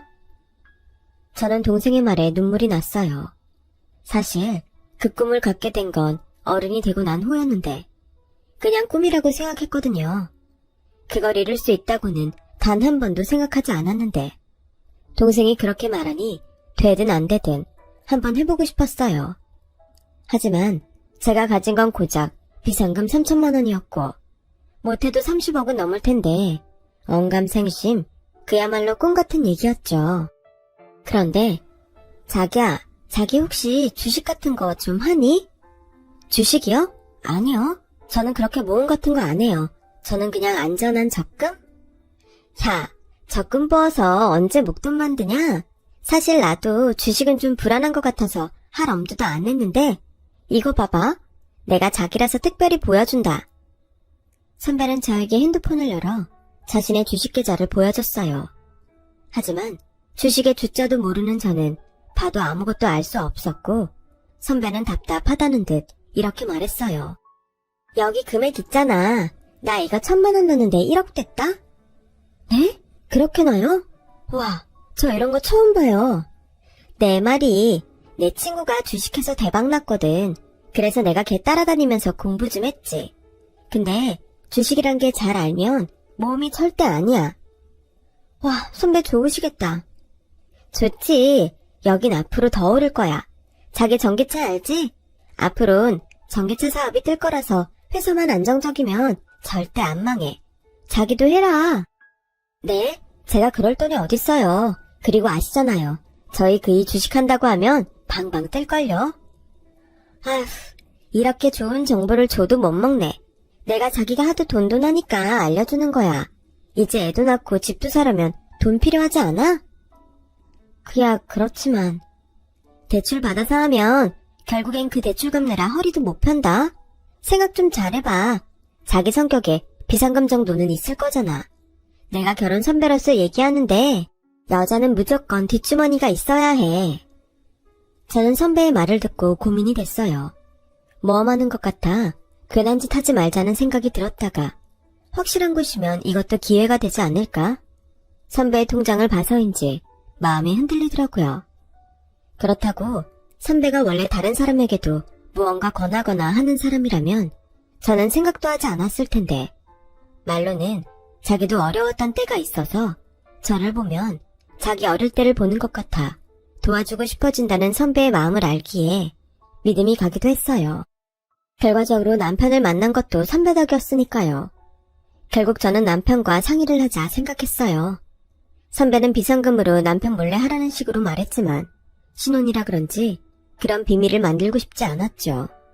무엇보다 혼자보다는 둘이 고민하는 게 더 나을 것 같았고요. 그래서 퇴근하자마자 저녁을 먹으며 남편에게 얘기를 꺼냈고 남편은 제 얘기를 듣더니 하지 말라고 하더군요. 그 누님도 참 괜한 소리를 내서 그런 거 하지 마. 내 주변에도 주식했다가 손해본 사람이 한둘인 줄 알아? 게다가 그 비상금 자기가 힘들게 모은 거라며. 그러다 한 방에 다 날아가면 그땐 어쩌려고 그래? 그건 그런데 확실하다고 하니까 고민이 되네. 글쎄 선배는 1,000만 원 넣고 1억이 됐다고 하잖아. 자기는 혹하지 않아? 전혀. 어쩌다 한 번 터진 걸로 그렇게 혹하면 안 돼. 자기 그러다 큰일 난다. 그래도 혹시 알아? 우리도 돈 벌 수 있을지. 만약에 목돈 되면 우리 이 집 얻을 때 받은 전세보증금 대출 다 갚을 수 있잖아. 됐네요. 가만 보니 자기 그거 엄청 하고 싶구나. 그럼 나는 모르겠다. 당신 돈이니까 당신이 알아서 해. 어차피 자기랑 내가 모은 돈은 안 건드릴 거잖아. 그야 그렇지. 그건 공금이잖아. 그럼 한번 해봐. 한 100만 원 정도 까먹는다고 생각하고. 그래야 후회라도 없지. 남편은 주식 투자는 무조건 손해를 본다는 듯 그렇게 말했어요. 그리고 남편과 상의하면 답이 나올 거라고 생각했는데 남편과 이야기를 하다 보니 저는 점점 주식을 한번 해보고 싶다는 생각이 강해졌죠. 그래서 다음날 선배에게 말해 주식 계좌를 만들었고 선배가 말한 곳에 난생 처음 주식 투자를 했어요. 손이 어찌나 벌벌 떨리는지 이것도 아무나 하는 게 아니구나 싶더라고요. 그리고 선배의 조언에 따라 올랐는지 떨어졌는지 매일매일 확인하지 않으려고 노력했고 딱 한 달이 됐을 때 조마조마한 마음으로 주식을 확인했는데요. 글쎄 제가 산 주식이 올라서 100만 원이 1,000만 원이 좀 못되게 올라 있었어요. 어찌나 놀랐는지 저는 눈이 휘둥그레졌고 선배는 그 사이 자기는 더 큰 돈을 벌었다며 이참에 큰 집으로 이사를 간다고 했는데 얼마나 부러웠는지 몰라요. 저 역시도 내 집 마련에 꿈이 있었으니까요. 그래서 태어나 처음으로 모험이라면 모험을 해보기로 했고 가지고 있던 남은 비상금까지 주식 투자에 털어 넣었는데요. 물론 이걸 누구에게도 권장할 수 없다는 건 너무나도 잘 알고 있었어요. 워낙에 선배의 정보가 정확했기 때문에 해볼 수 있는 거였죠. 그렇게 오르고 내리고를 몇 번 하던 주식 수익은 3달 만에 1억이 넘었고 저는 너무 놀라 꿈인가 제보를 꼬집어 봤어요. 직장인이 1억을 모으려면 몇 년이 걸리는데 꿈인가 생시인가 보고도 믿을 수 없더라니까요. 1억이란 돈을 은행일 보면서 보기야 많이 봤지만 이렇게 보는 1억은 그 기분에서부터가 남달랐고 저는 기쁜 마음에 선배에게 고맙다며 점심까지 거하게 샀는데요. 그날 저녁 남편에게 이 사실을 알려주자 남편 역시 믿을 수 없다며 제 핸드폰을 보고 또 보고 몇 번씩 보면서 눈을 감았다 떴다를 반복했어요. 자기야, 이게 정말이야? 1억? 세상에. 그렇다니까. 자기도 보고도 안 믿기지? 난 오늘 하루를 어떻게 보냈는지 모르겠어. 나한테도 이런 날이 오다니 꿈만 같아. 그러게, 손해봤다는 사람만 봤지. 이렇게 주식으로 대박나는 사람을. 그것도 내 와이프가 그랬다니. 자기야, 정말 잘됐다. 우리 이걸로 뭐 하지? 전세자금 대출받은 거 갚을까? 일단은 조금 더 지켜보려고. 선배가 그러는데 아직은 더 오를 수 있다고 선배 친구가 빼지 말라고 했대. 정말? 여기서 더 오른다고? 야, 이거 꿈 아니지? 저에게 주식 투자를 말리던 남편은 갑자기 수익이 확 불어난 제 주식을 보고 자기가 더 좋아서 활짝 웃었어요. 그리고 어릴 때부터 갈망하던 돈을 한순간에 번 저는 그 돈으로 어떤 행복을 살 수 있을까 행복한 고민에 빠졌는데요. 그때는 그게 저에게 독이 될 거라는 걸 미처 알지 못했어요. 그렇게 며칠 후 무슨 일인지 남편이 집에 다녀오겠다고 했고 시댁에 다녀온 남편은 심각한 얼굴로 저에게 할 말이 있다고 했는데요. 어째 뭔가 예감이 설명할 수 없지만 별로 좋지 않았어요. 저기 명주가 결혼할 사람이 있다고 하네. 정말? 아가씨 아직 결혼 생각하기엔 좀 어리지 않나? 그래도 뭐 좋은 사람 만나면 일찍 할 수 있는 거니까. 그래서 오늘 어머님 뵙고 온 거야? 그런 일이면 나도 부르시지. 그게 분위기가 별로 안 좋아서. 왜? 무슨 일 있어? 그게 그 매제될 사람이 치과 의사라고 하는데. 뭐? 와, 우리 아가씨 능력 있네? 근데 그쪽 집에서 좀 과하게 뭘 원하는가 봐. 아직 상견례도 하지 않았는데 명주한테 혼수 얘기를 벌써 하나 보더라고. 거기에 예단은 그냥 돈으로 달라고 했대. 1억. 뭐? 1억? 1억이 누구 이름도 아니고 그렇게 받으면 절반은 돌려주고? 아니, 그냥 시집오는 조건으로 1억 현찰로 달라고 했다나 봐. 세상에, 그 집도 진짜 너무한다. 아무리 아들이 치과 의사라도 그렇지. 아가씨 걱정이 많겠네. 아직 돈도 얼마 못 모았을 텐데. 그러니까. 근데 내 동생은 그 남자 아니면 절대 안 된다고 울고불고. 그래서 하는 말인데 우리가 좀 도와주면 안 될까? 우리가? 얼마나? 우리도 그럴 여유는 없잖아. 그렇다고 대출받아 도와주는 건 좀 아닌 것 같고. 자기야, 우리가 왜 대출을 받아? 자기 주식 수익 난 돈 있잖아. 우리 그 주식 팔아서 그걸로 도와주자. 뭐라고? 아니, 왜 아가씨 시집가는데 그 돈을 써야 해? 그럼 어떡해. 당장 그런 큰 돈이 어딨어? 설마 자기 돈이라고 내 동생한테 주는 거 아까워? 자기는 어떻게 생각할지 모르지만 내 입장에선 좀 그렇지. 내가 이 돈 모은다고 얼마나 고생했는데. 뭘 모아. 주식 투자로 한 방에 불린 거잖아. 아니, 여기에 들어간 3천만 원은 내가 정말 힘들게 모은 거야. 투자금이 3천만 원이나 됐으니까 1억이 된 거지. 자기 그 말은 좀 서운하다. 가족들끼리 힘들 때 도울 수도 있는 거지. 지금 네 돈 내 돈을 가리자는 거야. 내 동생 그 돈 없으면 시집 못 간다니까. 자기는 내 동생이 돈 없어서 결혼 못했으면 좋겠어? 아니, 왜 나한테 화를 내? 아무리 가족이라고 해도 이건 아니지. 자기는 내 동생 결혼한다고 자기 돈 달라고 하면 좋다고 줄 수 있어? 그리고 다른 일도 아니고 자기 결혼 문제인데 자기가 해결해야지. 그 남자는 뭘 하는데? 자기 집에서 1억 달란다고 그 돈을 자기 집에 주라고 해? 지금 그런 말이 무슨 소용이야. 돈이 없으면 이 결혼이 엎어진다는 게 중요하지. 자긴 내 동생이 불쌍하지도 않냐? 난 자기가 내 말 들으면 알겠다고 그러자고 할 줄 알았어. 그런데 그렇게 돈 얘기에 선을 긋냐? 정말 실망이다. 미안해. 근데 어쩔 수 없어. 아가씨는 안타깝지만 그 돈은 못 해줄 것 같아. 진짜 너무한다. 나는 처남이 똑같은 상황이라고 하면 당장이라도 내줄 거야. 자기 그렇게 안 봤는데 자기는 사람보다 돈이 더 중요하냐? 다른 사정이면 몰라도 이번 일 같으면 난 내 돈이 더 소중해. 설마 어머님이랑 아가씨한테 나 주식으로 돈 번 거 말한 거 아니지? 남편은 제 말에 아무 말도 하지 않았어요. 그리고 금방 알 수 있었죠. 남편이 이미 제 주식에 대해 모두 다 말했다는 것을요. 남편과 한참 실랑이를 벌이고 있는데 그걸 못 참았는지 시어머니가 저에게 전화를 하셨거든요. 나다. 상민이한테 얘기 들었지? 나도 상민이한테 네 얘기 들었다. 얼마나 다행이냐. 이렇게 막막할 때 네가 주식으로 돈을 벌어서. 저기 어머니, 아직 그 일랑 얘기 중인데요. 저는 그 돈 못 드려요. 죄송합니다. 뭐? 예. 아무리 돈이 좋다고 해도 이건 사람 인생이 달린 일인데 너 너무 성급한 거 아니냐? 저도 제 인생이 걸린 일이라서요. 죄송합니다. 아가씨한테도 미안하다고 전해주세요. 예, 너 그러지 말고 다시 한번 생각해주면 안 되겠니? 네가 못 봐서 그러지. 지금 명주 난리도 아니다. 이 결혼 못하면 확 죽는다고 난리야. 옆에서 보면 로미오와 줄리엣이 따로 없다니까? 둘이 그렇게 사랑하는데 그깟 돈 때문에 갈라놔야 하겠어? 그러니까 왜 그게 제 돈이어야 하는 건데요? 무슨 말씀을 더 하셔도 제 마음은 바뀌지 않습니다. 죄송해요. 저는 계속 핸드폰을 들고 있으면 대화가 끝이 나지 않을 것 같아 최대한 정중하게 전화를 끊었어요. 하지만 시어머님은 몇 번이나 전화를 다시 하셨고 저는 달리 할 말이 없어 전화를 받지 않았는데요. 남편은 그런 제 모습에 서운한 듯 토라져 집을 나가버렸어요. 보나마나 시댁으로 간 듯 보였고 일주일이 지나도록 남편은 집에 돌아오지 않더라고요. 솔직히 마음이 불편했죠. 하지만 그렇다고 시누이 결혼 자금으로 피 같은 돈을 내어줄 수는 없었어요. 솔직히 시누이에게는 좀 불만이 있었거든요.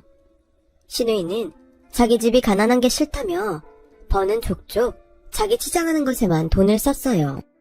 보아하니 친구 카드로 명품을 덥석 사서 매달 친구한테 이자까지 더해 돈을 갚는 모양이었고요. 생각부터 자기는 있는 집에 시집가서 구질구질한 자기 집은 있고 떵떵거리고 살 거라고 떠들고 다녔는데 어찌나 말투도 싸가지가 없던지 제가 딱 싫어하는 타입이었어요.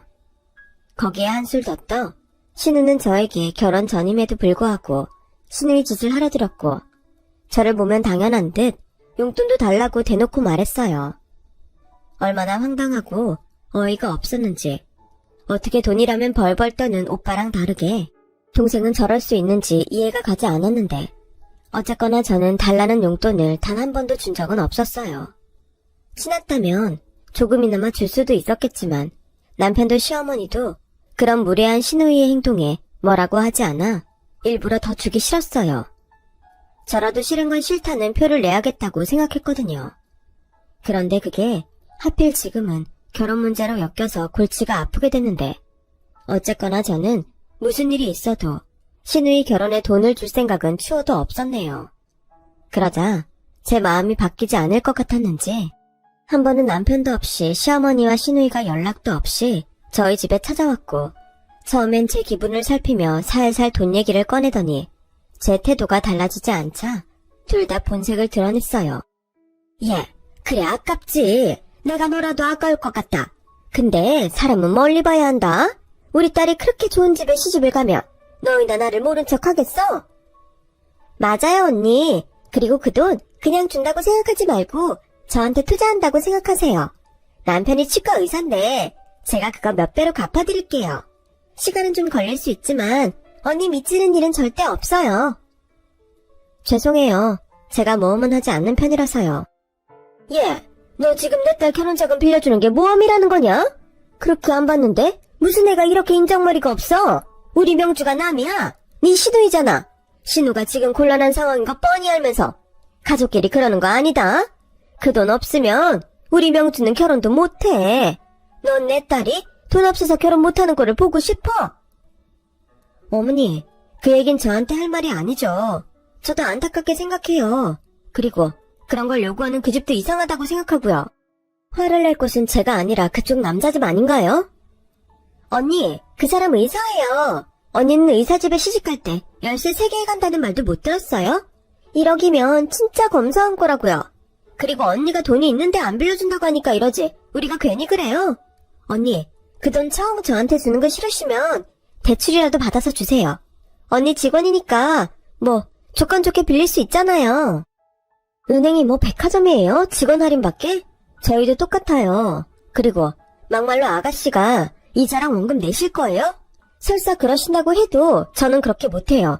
제가 아가씨 씀씀이를 몰라요? 어머, 얘 말하는 것 좀 봐. 야, 너 아무리 돈 좀 있어도 그렇지. 내가 너 시집 올 때 바란 것도 없고 좋게 봐준 거 잊었니? 어디서 감히 내 딸한테 그런 말을 해? 너 시집살이 하고 싶어서 환장했어? 어머니야말로 그렇게 말씀하시면 제가 그 일랑 어떻게 살아요? 그리고 그 돈은 생각하는 게 있어서 그래요. 저희도 언제까지 남의 집에서 살 순 없잖아요. 집도 사고 제 동생 결혼하면 결혼자금도 보태려고 다 생각하고 있는 건데. 어머 웃겨? 언니 진짜 말 이상하게 한다. 자기 동생 결혼자금은 해주고 제 결혼자금은 못 해주겠다고요? 언니 우리 집에 시집 온 사람이에요. 그럼 누굴 챙겨야 할까요? 막말로 그 돈도 언니가 다 모은 거 아니고 절반 넘게 공짜로 생긴 거잖아요. 나 정말 그 사람 없으면 안 된단 말이에요. 아가씨야말로 전 그러면 아가씨 이름으로 대출 받으세요. 왜 저한테 그러세요? 그리고 이 종잣돈은 제가 지난 5년 동안 입고 싶은 거 못 입고 먹고 싶은 거 참아가면서 겨우 모은 돈이었어요. 아가씨는 한 달에 15만 원으로 살 수 있어요? 저는 그렇게 살면서 모은 거라고요. 시끄러워. 너는 너고 내 딸은 내 딸이야. 잔말 말고 내 아들이랑 계속 살고 싶으면 그 돈 내놔. 당장. 엄마, 진정해. 그리고 언니, 하나만 알고 둘은 모르나 본데. 언니는 그 믿는 돈이 언제까지 오를 것 같아요?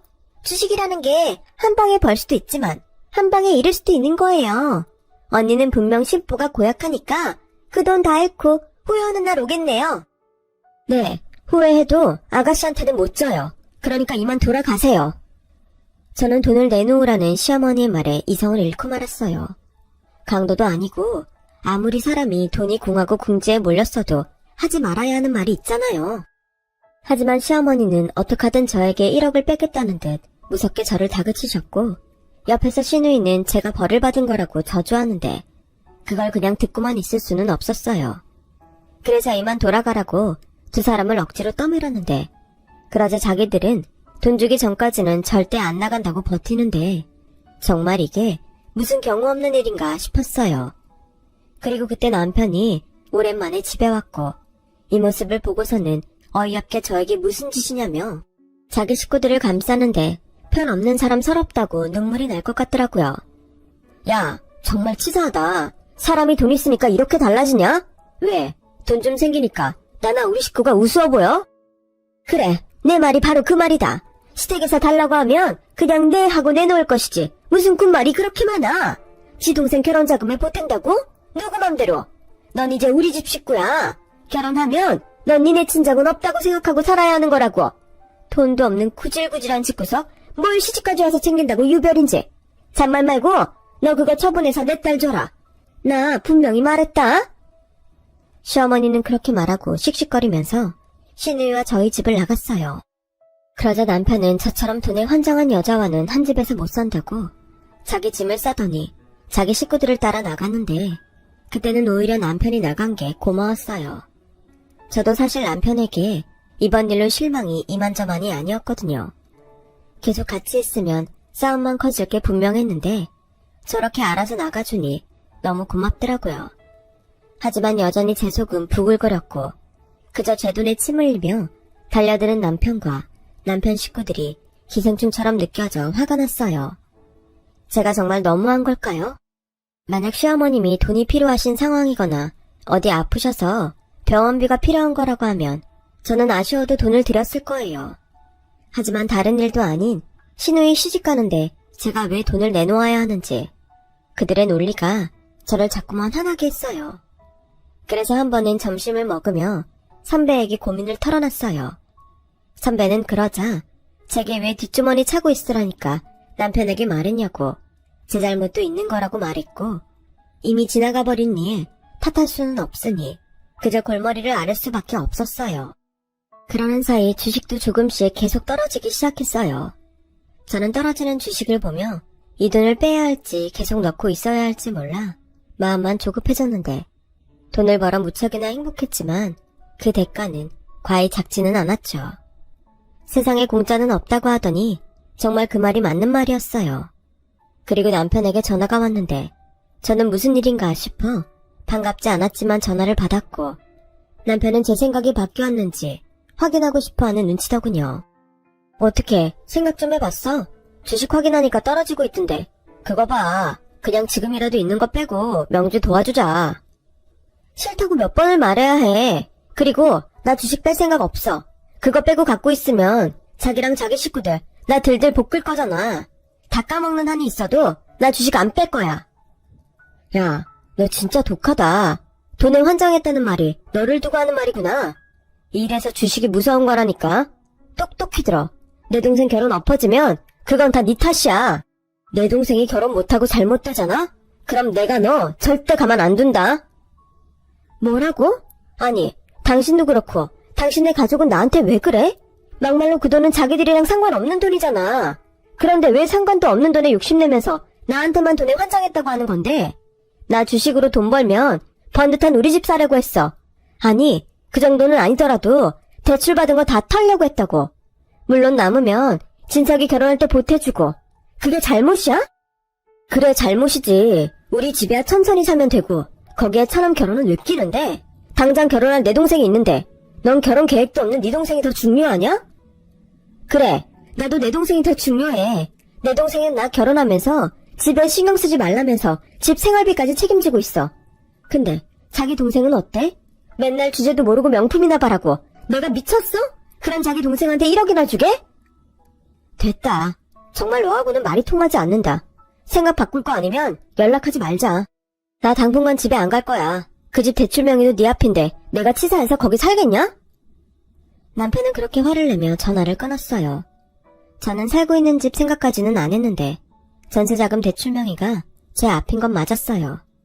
대출 한도가 아무래도 제가 높아서 제 이름으로 대출을 받았거든요. 그랬더니 남편이 그걸 가지고 치사하게 나온 건데 정말 황당했어요.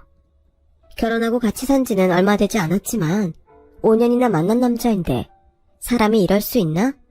저는 뒤통수를 제대로 맞은 기분이었어요.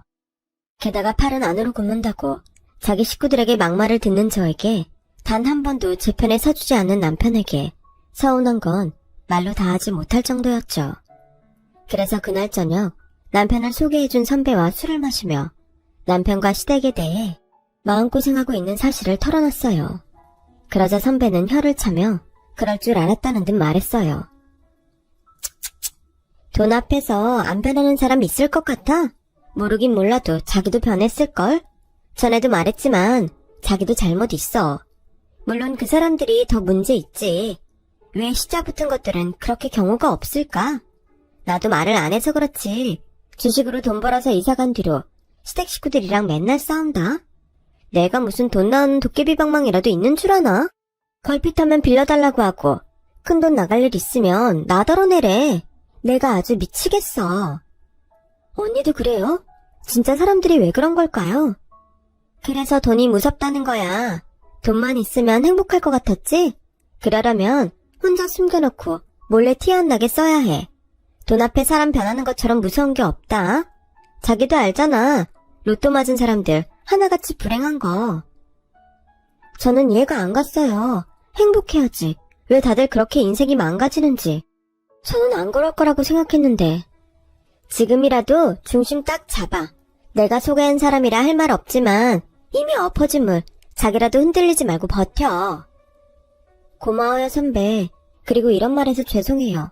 선배 때문에 결혼도 했고 돈도 벌었는데 이런 소리나 하고 있네요. 나는 사실 불안했다. 그래도 괜찮아. 자기는 돈 귀한 줄도 알고 무서운 줄도 알잖아. 저는 선배의 말에 조금이나마 위안을 받았어요. 그리고 남편이 제정신이 돌아와야 할 텐데 하는 생각과 동시에 계속 저런다면 이대로 계속 살 수 있을지 머릿속이 복잡해졌는데요. 그렇게 마음도 뒤숭숭 머리도 아픈 가운데 반갑지 않은 손님이 저를 찾아왔어요. 제 앞에 번호표를 내민 사람이 신우이였거든요. 아가씨가 여기 무슨 일로 오셨어요? 은행 볼일 보시려고 온 거예요? 아니, 언니 보려고 왔는데요. 언니 바쁠까봐 연락을 못했어요. 전에는 제가 잘못했어요. 내내 사과하고 싶었어요. 아가씨, 여기서 이러지 말고 근처에서 잠깐만 기다려줘요. 제가 조금 있으면 점심시간이라 그때 다시 얘기해요. 저는 일단은 일을 하고 있었기 때문에 신우를 다른 곳에 가 있게 하고 싶었어요. 하지만 신우는 그럴 것 같았으면 오지 않았다는 듯 물러나지 않았고 그 자리에서 또다시 지긋지긋한 돈 얘기를 꺼냈는데요. 사람 일하는 곳에 와서 이러니 저는 정말 미치고 환장할 노릇이었어요. 언니, 오빠 지금 저희 집에 있는 거 알죠? 아니, 언제까지 신혼부부가 떨어져 지낼 생각이에요? 그러지 말고 제가 오빠한테 잘 말해뒀으니까 두 사람 얼른 화해해요. 나한테 돈 주면 모두가 해피하게 끝날 일이잖아요. 아가씨, 그 말이라면 제가 몇 번이나 말했잖아요. 그리고 저 지금 근무 시간이에요. 알아요. 그래서 이렇게 번호표 뽑고 왔잖아요. 저 지금 고객으로 온 거예요. 아가씨는 저희 은행 계좌도 없으시잖아요. 미래의 고객이라는 말 몰라요? 그리고 제가 그냥 달라는 것도 아니고 빌려달라는 건데 정말 안 되겠어요? 제가 무슨 일이 있어도 갚는다니까요? 설마 제가 그 돈 안 갚을까봐 그래요? 네, 솔직히 그런 면도 없지 않네요. 언니, 아니지. 그래요. 평상시 제 모습 아시니까 언니는 그럴 수 있어요. 그런데 저랑 결혼할 남자 의사예요. 저는 의사 사모님 되는 거고요. 그럼 제가 그 돈을 왜 못 갚아요? 그러니까 이렇게 부탁할 테니 이번 한 번만 저 좀 도와주세요. 나 결혼하면 우리 엄마 노후도 제가 책임질게요. 아가씨의 간절한 마음 모르는 거 아닌데 그래서 더 많이 미안하고 불편해요.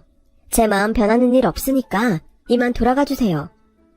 아니, 오빠한테 들으니까 집 사려고 그랬다는데 집은 천천히 사도 되잖아요. 동생 결혼도 그래요. 만나는 여자 있어요? 결혼 언제 하는데요? 그냥 빌려주기 싫어서 하는 소리잖아요. 네, 저 돈 빌려주기 싫어요. 그럴 돈 있으면 그냥 저희 친정 전세 사는데 작은 집이라도 마련해드리는데 쓰고 싶어요.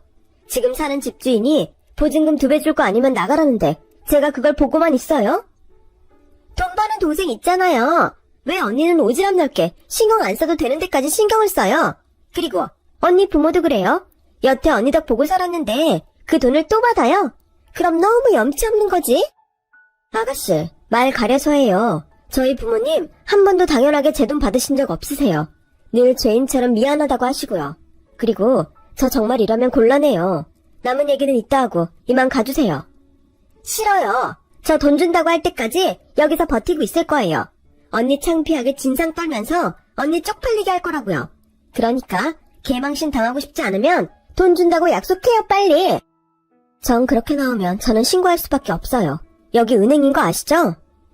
정말? 아니 무슨 사람이 이렇게 즐겨요? 됐어요. 정말 사람이 더럽고 치사해서 못 봐주겠네. 좋아요. 돈 주지 마요. 그리고 똑똑히 기억해요. 나 이 결혼 깨지면 다 언니 탓이라고 생각할 거니까. 내 결혼 깨지는 날이 언니 제삿날이라고요. 알겠어요? 신우이는 자기 화를 못 이겨 고래고래 소리를 질렀어요. 그러자 제가 신고하기도 전에 은행에 있는 정원경찰서에 붙들려 쫓겨났고 저는 신우가 원하는 대로 은행에서 망신살이 뻗치고 말았죠. 정말 창피해서 쥐구멍이라도 있으면 숨고 싶더라고요. 저는 결국 심할서까지 써야 했어요. 제가 왜 신우이 때문에 이런 일까지 당해야 하나. 남편과 결혼한 게 후회됐어요. 결혼 잘했다고 생각한 게 채 1년이 되지 않았는데 사람 마음이 이렇게 바뀔 수 있다니. 선배 말처럼 저도 예전에 제가 아닌 듯 뭐가 맞고 틀린지 헷갈리기 시작했어요.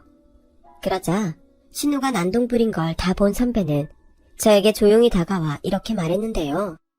자기야, 내가 할 소리는 아닌 것 같은데 자기 그냥 아니다 싶으면 갈라서라. 자기 신우 보니까 내가 진짜 낯이 뜨겁더라. 미안해. 저런 집구석인 줄도 모르고 내가 사람을 잘못 소개했네. 아니에요, 선배. 선택은 제가 했죠.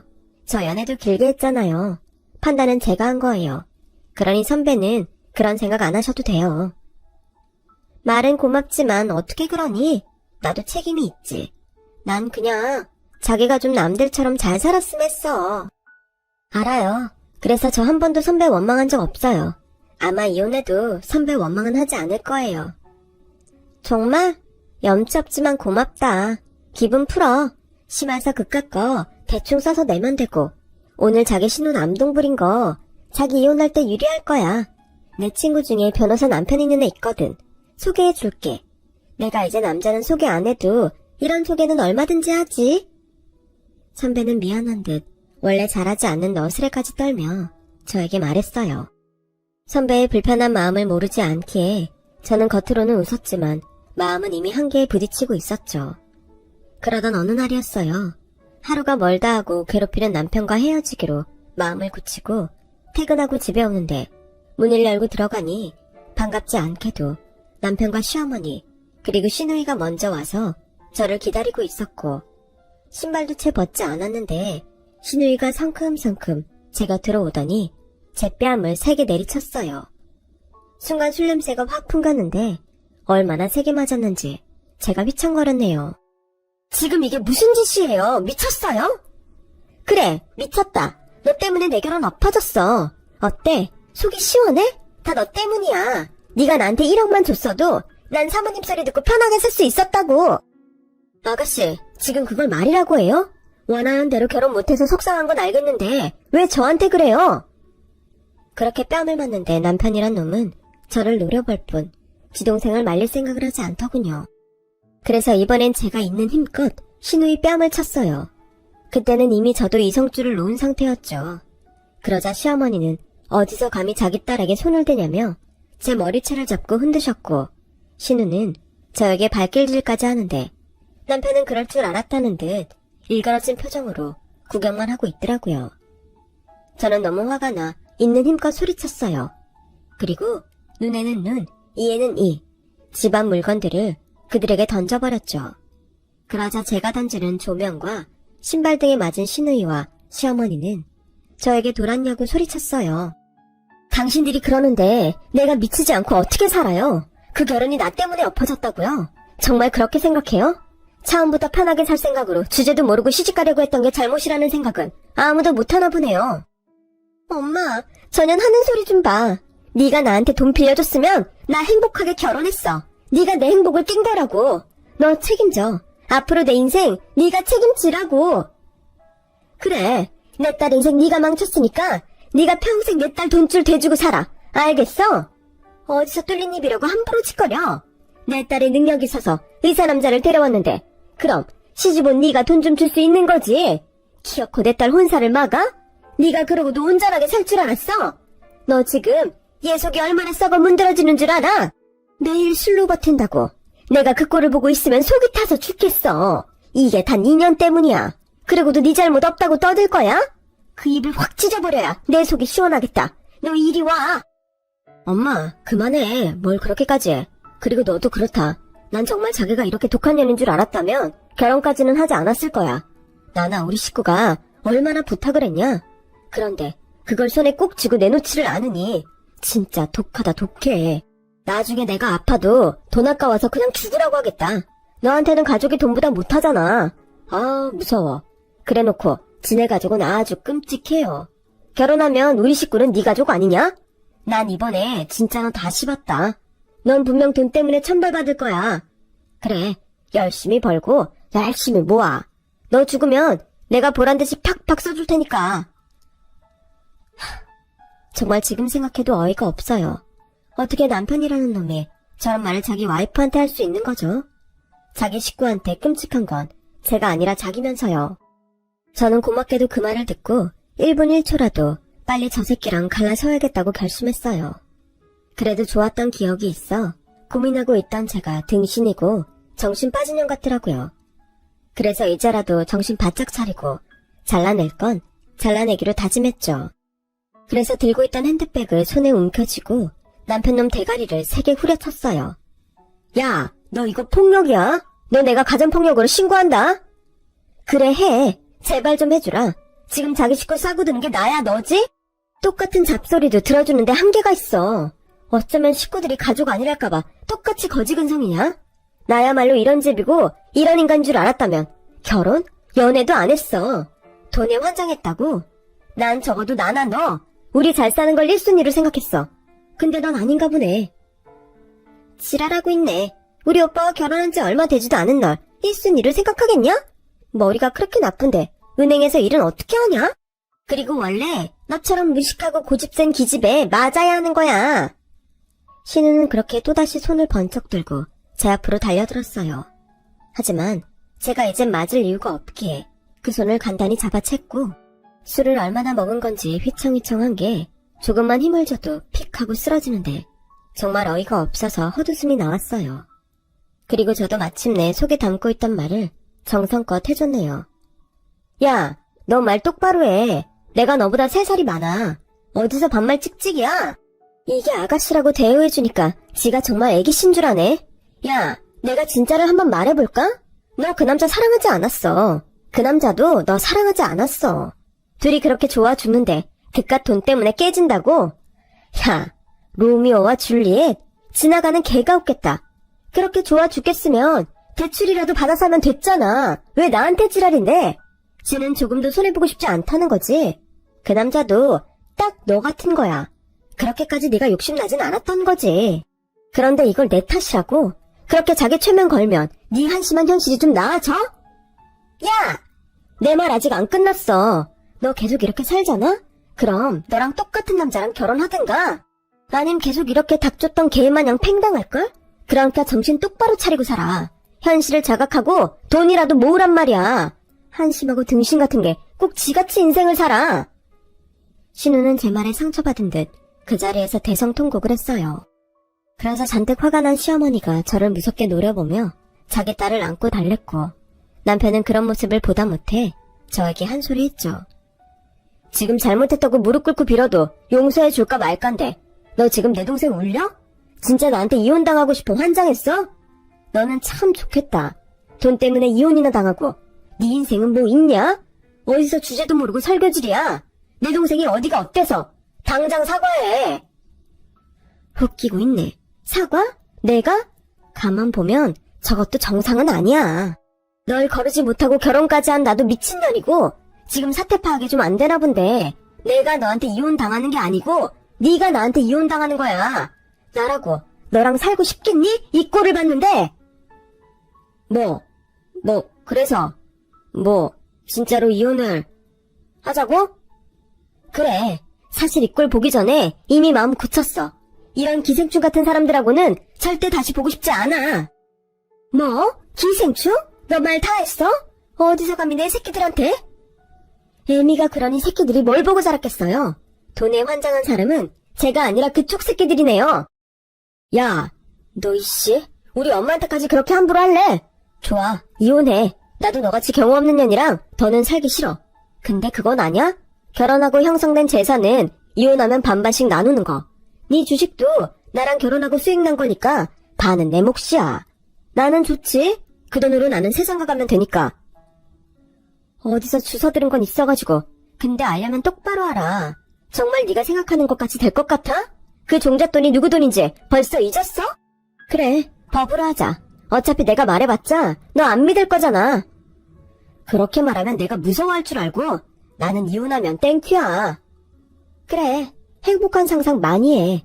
그리고 이 집은 네가 전에 말했던 4명이니까 네 식구들 데리고 꺼져. 이 집 계약금이랑 잔금에서 네 목 절반 챙겨가고 싶으면.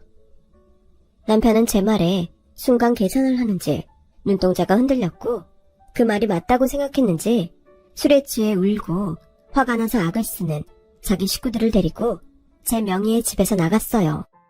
그리고 다음날 저는 바로 변호사 사무실을 찾아가 이혼 소송을 준비했고 남편놈 역시 변호사를 통해 이혼 절차를 밟았는데요. 남편은 지금 살고 있는 집의 절반, 제 주식의 절반을 자기 몫이라고 주장했어요. 하지만 누가 들어도 남편의 주장은 억지였죠. 당연히 이혼 소송의 결과는 저의 승리였어요. 결혼할 때 남편이 보탠 절반은 다시 남편에게 줘야 했지만 남편이 탐낸 주식의 수익은 애당초 결혼 전 저의 비상금에서 나간 것이 확인되니 남편놈 뜻대로 되지 않았어요.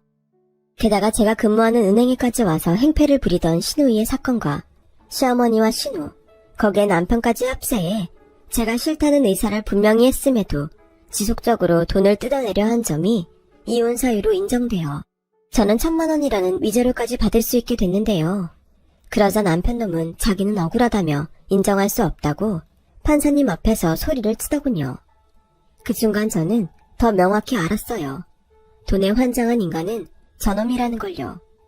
그냥 자기도 중심 잘 잡고 제 편에 섰다면 자기도 저와 좋은 집에서 행복하게 살 수 있었을 텐데 저는 자기 목을 자기 발로 찬 남편놈이 불쌍했어요. 하지만 돈은 어떤 미련도 없던 저는 결혼 생활한 지 얼마 되지 않아 이런 사실을 알게 되어 다행이라는 생각이 들었는데 부모님과 동생은 제가 그런 마음고생을 하고 있을 거라는 걸 몰랐기에 많이 속상해 하셨어요. 그리고 제 동생은 남편놈을 찾아가 한바탕 한 모양인데 속으론 좀 시원했네요. 역시 이럴 땐 핏줄밖에 없는가 봅니다. 그 뒤 제가 정신없이 이혼하고 일상으로 돌아오기까지 시간이 꽤 필요했어요. 마음에 여유가 없어 주식도 제대로 보지 않았는데 한 번은 얼마나 더 떨어졌을까 걱정되는 마음에 확인을 하니 정말 놀랍게도 7,000만 원까지 까먹었던 주식이 13억이 되어 있었어요. 그러자 어디서 또 제 주식이 올랐다는 걸 알았는지 남편 놈은 자존심도 없는지 저를 다시 찾아와 매달리기 시작했고 저는 정말 그 꼴도 보기 싫었어요. 자기야, 미안해. 내가 내 동생 일로 잠깐 정신이 나가 있었어.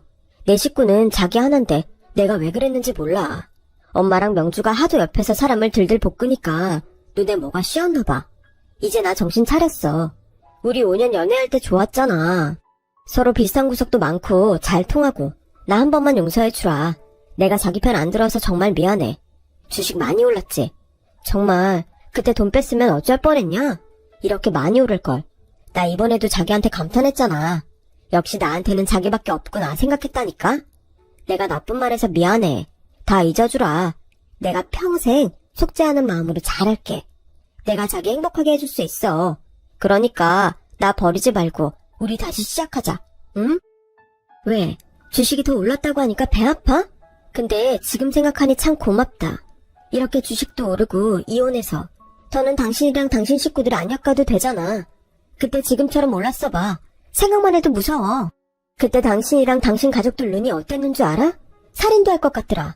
내가 생명의 위협까지 느끼면서 다시 너란 놈이랑 살 이유는 없잖아. 좋게 말할 때 꺼져. 신고하기 전에. 왜? 회사에다가도 소문 한번 시원하게 나게 해줘? 남편 놈은 제가 한 말이 무섭기는 했는지 꼬랑지를 내리고 다신 찾아오거나 연락하진 않았어요. 하지만 사람 일은 모르니까 집을 내놨고 이사까지 친정 식구들과 같이 큰 집으로 했는데요. 꿈에 그리던 한강이 보이는 아파트는 아니지만 저는 따뜻한 물 잘 나오고 곰팡이 없는 새 집이 정말 좋았어요. 부모님도 저에게 미안해하셨지만 저는 너무 행복했죠. 어릴 때부터 바라던 저의 꿈이었으니까요. 어릴 땐 이런 게 하고 싶어서 부자가 되고 싶다고 했는데 이제는 알 것 같아요. 저는 부자가 아니라 걱정 없이 따뜻한 곳에서 가족들과 행복하게 사는 게 꿈이었다는 걸요. 돈으로 행복을 살 수 있다고 생각했는데 사실 행복은 가까운 곳에 있었어요. 그리고 어쩌면 그런 행복은 돈으로는 절대 살 수 없는 거였는데 저는 제 가족을 지키는 수단이 돈이라고 맹신했던 것 같아요. 저는 지금은 주식 투자한 걸 모두 처분하고 다시는 주식은 하지 않기로 했어요. 떨어질까 조마조마하는 것도 싫고 지금 충분히 행복한데 더 욕심부렸다가는 누구 말처럼 후회할 것 같더라고요. 저는 지금의 생활에 만족해요. 저는 여전히 은행에서 근무하고 있고 선배는 다른 지점으로 근무처를 옮겨 사실 조금 외롭긴 한데 이젠 궁상 떨지 않고 저에게도 투자하며 남은 인생을 행복하게 살고 있어요. 외국어 공부도 하고 해외여행도 다니고 생전 처음으로 필라테스도 끊었는데 가장 좋은 투자는 바로 나 자신에게 하는 거라는 걸 실감하는 요즘입니다. 저는 요즘 정말 행복해요. 이 행복이 오래도록 지켜질 수 있도록 저는 최선을 다하고 살아가고 싶습니다. 사람을 하나부터 10까지 모두 알 수는 없잖아요. 특히 결혼하면 다 안다고 생각한 배우자에 대해 실망할 일이 꼭 한 번은 있을 텐데 그래도 그건 잊지 않았으면 좋겠어요. 결혼한 순간부터 당신의 가족은 당신과 결혼한 그 사람이라는 걸요. 서로를 배려하고 지켜주는 마음. 저는 그게 없어 이혼을 할 수밖에 없었지만 나중에라도 기회가 된다면 그런 행복한 결혼을 하고 싶네요. 앞으로 제가 그런 좋은 인연을 만날 수 있길 바라면서 저의 이야기를 여기서 마치도록 하겠습니다. 지금까지 긴 저의 이야기 들어주셔서 감사해요. 늘 행복하시고 좋은 사람들과 좋은 시간이 되시길 진심으로 바라겠습니다.